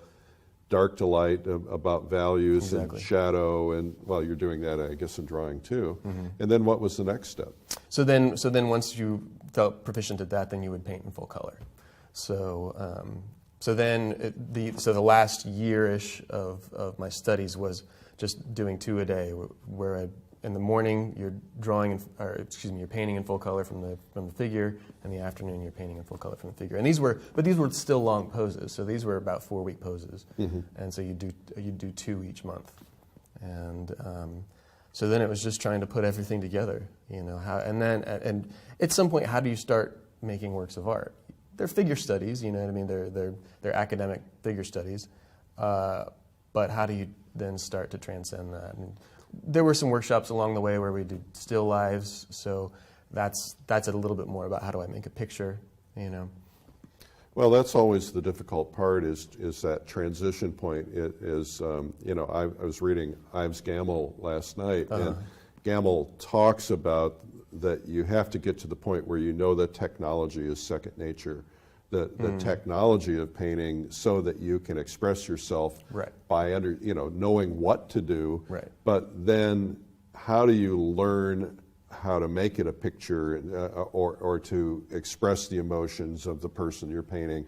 How do you make that leap? Is that something they teach you in the school, or is that something you have to kind of learn on your own afterwards? Yeah, it wasn't, at the time for me, it wasn't something that we talked about a ton. I mean, we would discuss it, but it was really a lot more technically based, and just trying to, the main project was sort of just continuing to recover this skill and get it out to more people. That's a difficult, I mean, it's a tough thing to figure out how to articulate, really. How do you make a good composition? How do you, it's kind of like trying to describe how to be a good poet. You know, I mean, Right. you can learn grammar and you can learn the aspects. That's a great analogy. Yeah, but what is that? Right. I don't, Right. But a good poem. I mean, I think it's not completely nebulous and totally subjective. So I think there are ways to understand how to make a good composition, how to think about color harmony, how to think about the emotional hook of a picture. But yeah, I think this exists somewhere in a different realm. If you were inventing the ultimate school, knowing what you know now with several years, how many years since you graduated? 10. 10 years. So a decade of experience on your own. As an artist, you've had to figure a lot of things out. Sure. If you could redesign the atelier system or your own school, what would you add? What would you subtract? What's been missing? And this isn't being critical of anyone. No, it's a good question. I mean, I've thought about it, a good deal. I felt very fortunate to have found that study. It really made a lot of sense to me, and the pace of it was self-paced, so you were able to take it as you needed, and I think that was very valuable.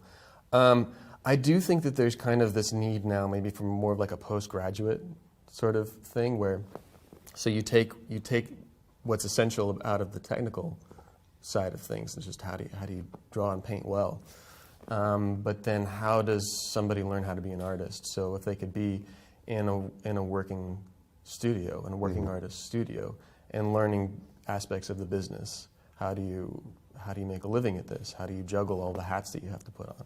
That's a huge aspect of it. But then more so, how do you also now make works of art? So that maybe there's this sort of like in-between space, where this is a very skilled person who's come out of the academic study. There's a system in Russia. Of course, Russia has some of the best training in the world. Oh, sure. And the very best of the best students then are brought into a postgraduate program for, I think it's for 3 or 5 years. All of their expenses are paid. Their studio is provided for them. And they're told, this is the one time in your life, while you're young, while you're energetic, you're going to be able to essentially get out there and do monumental paintings. And we want you to do big multi-figure paintings where you don't have any pressure of making a living. And this was created by a couple of brothers who fund this because they wanted to take the best of the best and help them get to those points that you talked about. How do you become an artist? How do you take it to the next level? Well, that sounds ideal. I mean, it's particularly the part about having some funding behind you, so that you have time to not just go out there and try to sell something right away. You have some time to take these things and figure out how to realize your vision and figure out who you are as an artist. Well, as you know, I teach art marketing, and one of the things that I have been saying to all the schools is we need art marketing discussed in the schools. Sure. Because you take a young student, pull them out of school, and all of a sudden they have that expectation of, I've got to make a living. Now, I will say that where you come out of school matters. The training that you've received matters, because there are, for instance, some galleries that will instantly grab people out of certain schools because they know they're going to be good. but that doesn't necessarily mean they're going to make a living. Right. And to be able to prepare the soil, so to speak, plant those seeds, teach them how to do the marketing, I think would be something that should be part of the curriculum of all art schools, quite frankly. Yeah, I mean, no question. They're gonna have to learn it at some point. Yeah, I mean, you have to know how to run your business, and this, by the way, is a problem in medical schools. You know, that they graduate, and then all of a sudden it's like, oh, hey, by the way, you're in business. All of a sudden you're hiring people and dealing with insurance and accounting and you know, things that we don't want to have to deal with. It's true.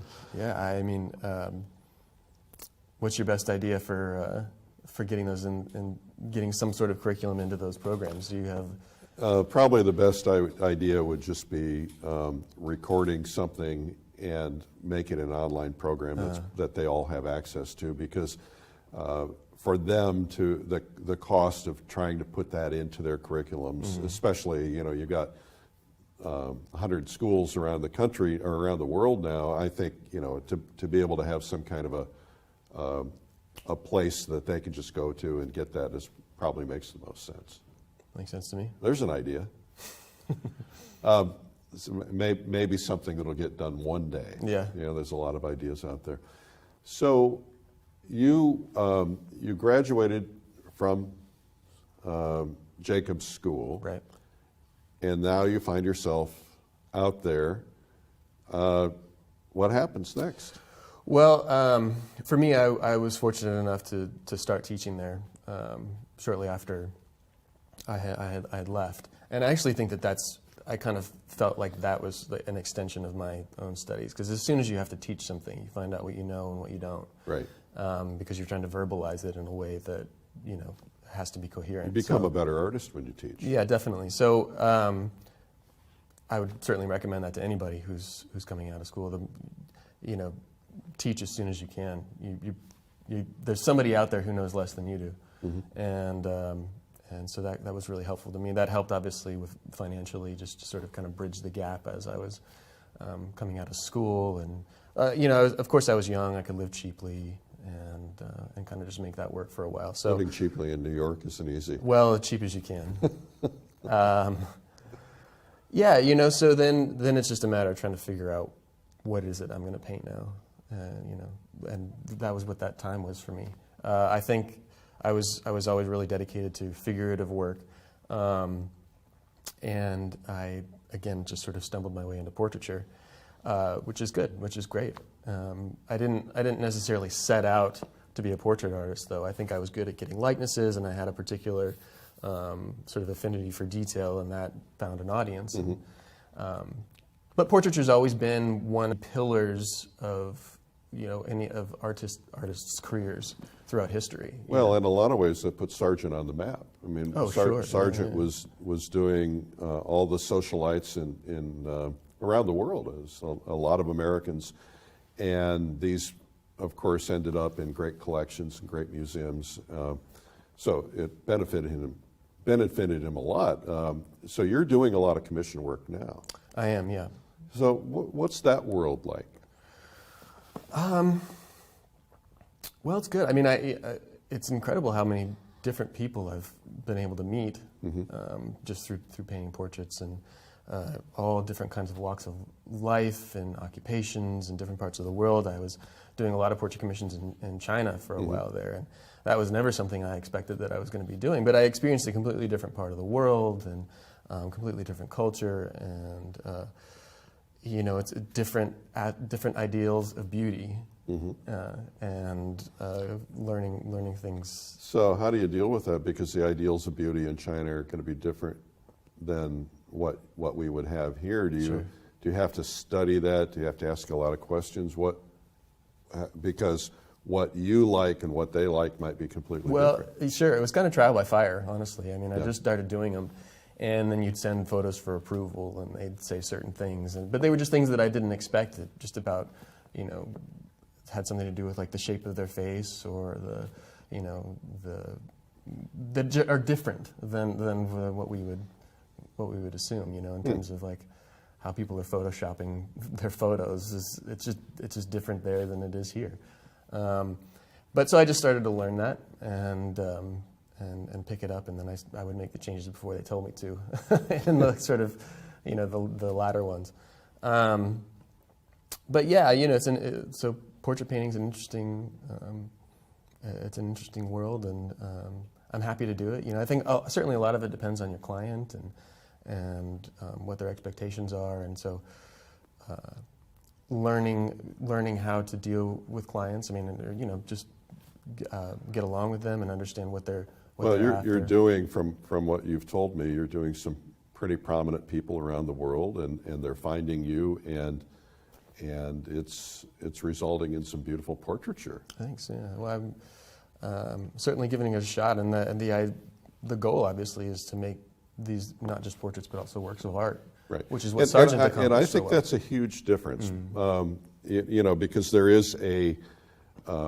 there's a culture of what I would call portrait painters, people who are doing judges and lawyers and city council members or whatever, and some of them are beautiful, sure. But there's a big difference between that kind of a portrait artist and a portrait artist who's focusing on creating what we would consider to be a museum quality work of art.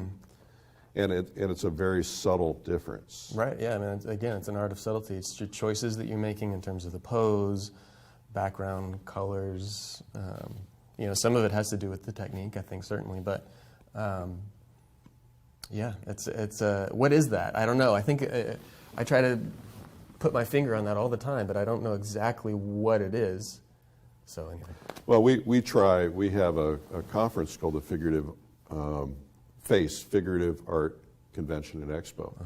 And we try to focus on the museum quality there. There are a lot of people who do portraiture and do figures, and we try and attract the people who are really focusing on making that museum quality work. You're going to be at one of them coming up. Looking forward to it. Yeah, we're looking forward to it as well, as are a lot of people who are going to be attending.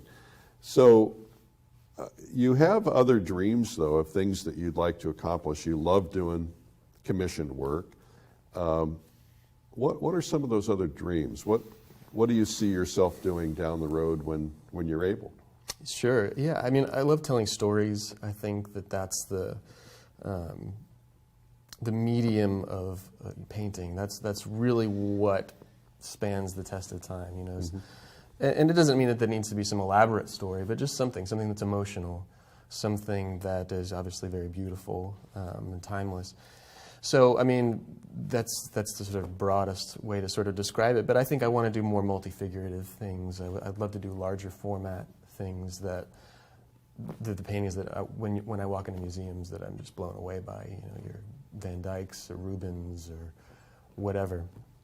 So I think building towards that, because there's a whole host of things that go along with trying to put something like that together. Massive effort. I don't think people realize the amount of time and effort to do a big painting like that.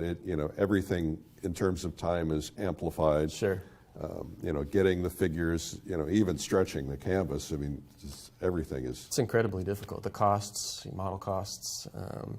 Yeah, I mean, the time cost alone is what makes it difficult, and then just finding the outlet for it. Trying to find where's this going to go, where's this going to be purchased or be displayed. The larger you go, then there's the kind of the market tends to shrink. Just depending on exactly where your market is, and right. there are certain niches, and I'm right. sure not everybody can hang a big painting in their house. Right. I'd like to talk about this realism movement, because I think this relates to that. When we started Fine Art Connoisseur, this realism movement was really, really tiny.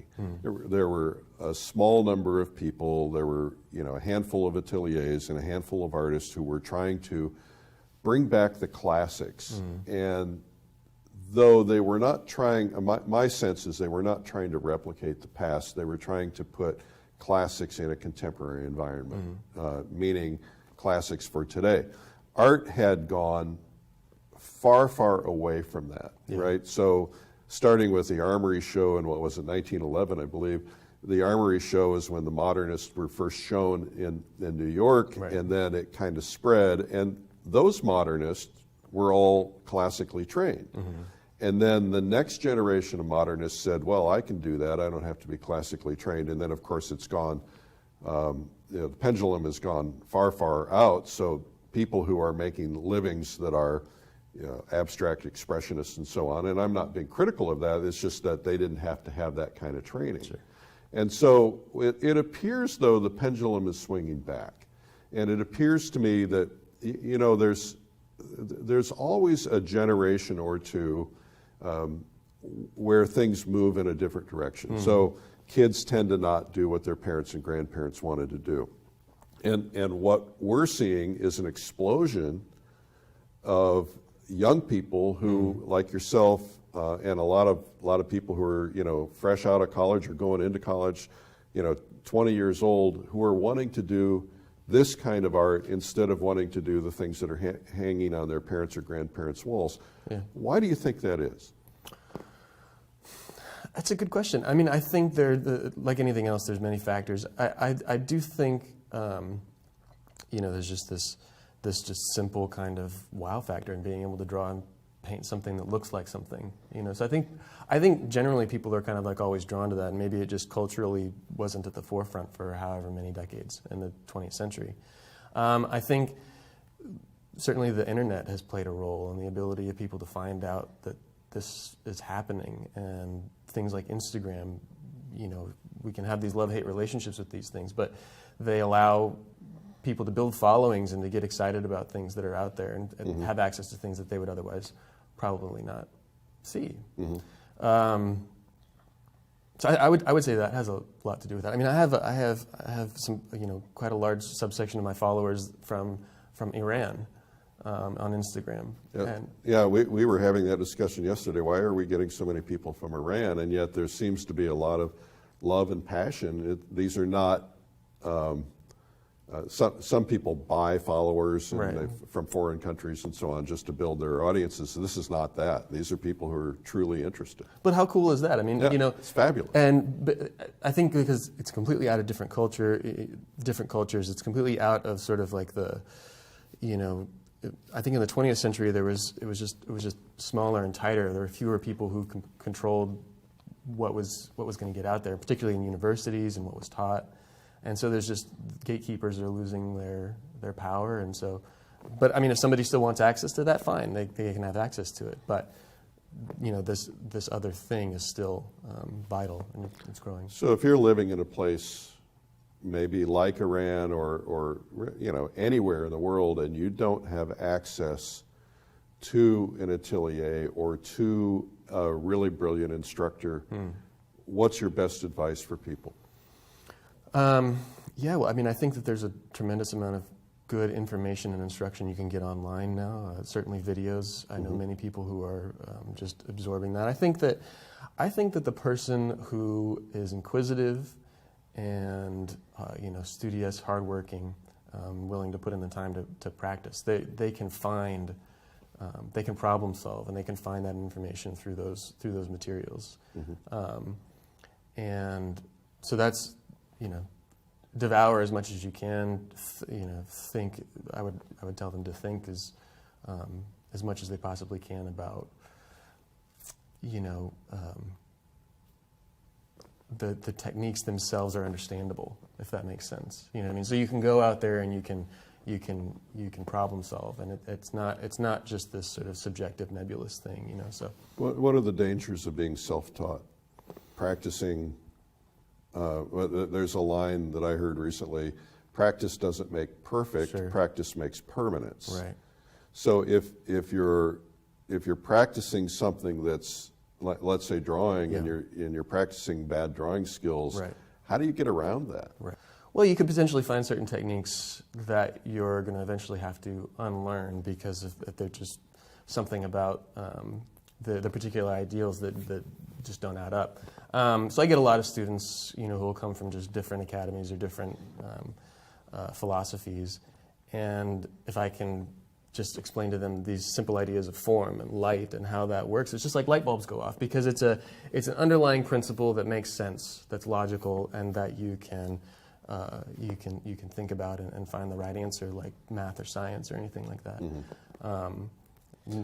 there tends to be a badge of courage of being self-taught, and to me, I think that is folly. Sure. And the reason I say that is because the way that we have learned to paint was by being passed from generation to generation, you know, whether it was Rembrandt or others who were passing it on to their students and spending years, in some cases, with those people and helping formulate that, versus going out there and experimenting. You waste so much time. Oh, sure. And it seems like the best possible way is to study under somebody who's already figured it out. Well, it's so much more efficient. I mean, we let you know, all of their problem solving and all of their dead ends just, you know, fuel you, so you don't have to go down all those different That's paths. right. Yeah. You don't have to make those mistakes. Sure. You're going to make plenty anyway. Yeah, that's true. Well, Josh, this has been fabulous today. It's fun to learn about you and to learn about your career, the path that you took. I just want to acknowledge you. You're a fabulous painter. You're inspiring a lot of people. And to think that at your relatively young age that you're as accomplished as you are, I just can't wait to see what you're doing when you're my age. And I'll be here watching. All right. Well, thanks so much. It's been a lot of fun to talk to you, and I really do want to help. You know, I want to help others and find sort of their way into this, and so I hope I'm playing some small part in that. It shows. It absolutely shows. I think it's important. Thanks. Well, this has been Interviews with the Artist, and this is Josh LaRock. Thanks again for watching. I'm Eric Rhodes, publisher of Fine Art Connoisseur magazine. Well, that segment was from Classical Portraiture with Joshua LaRock. We hope you enjoyed it. You can learn more about it at lilyartvideo.com. I'm Eric Rhodes. Thanks for watching today.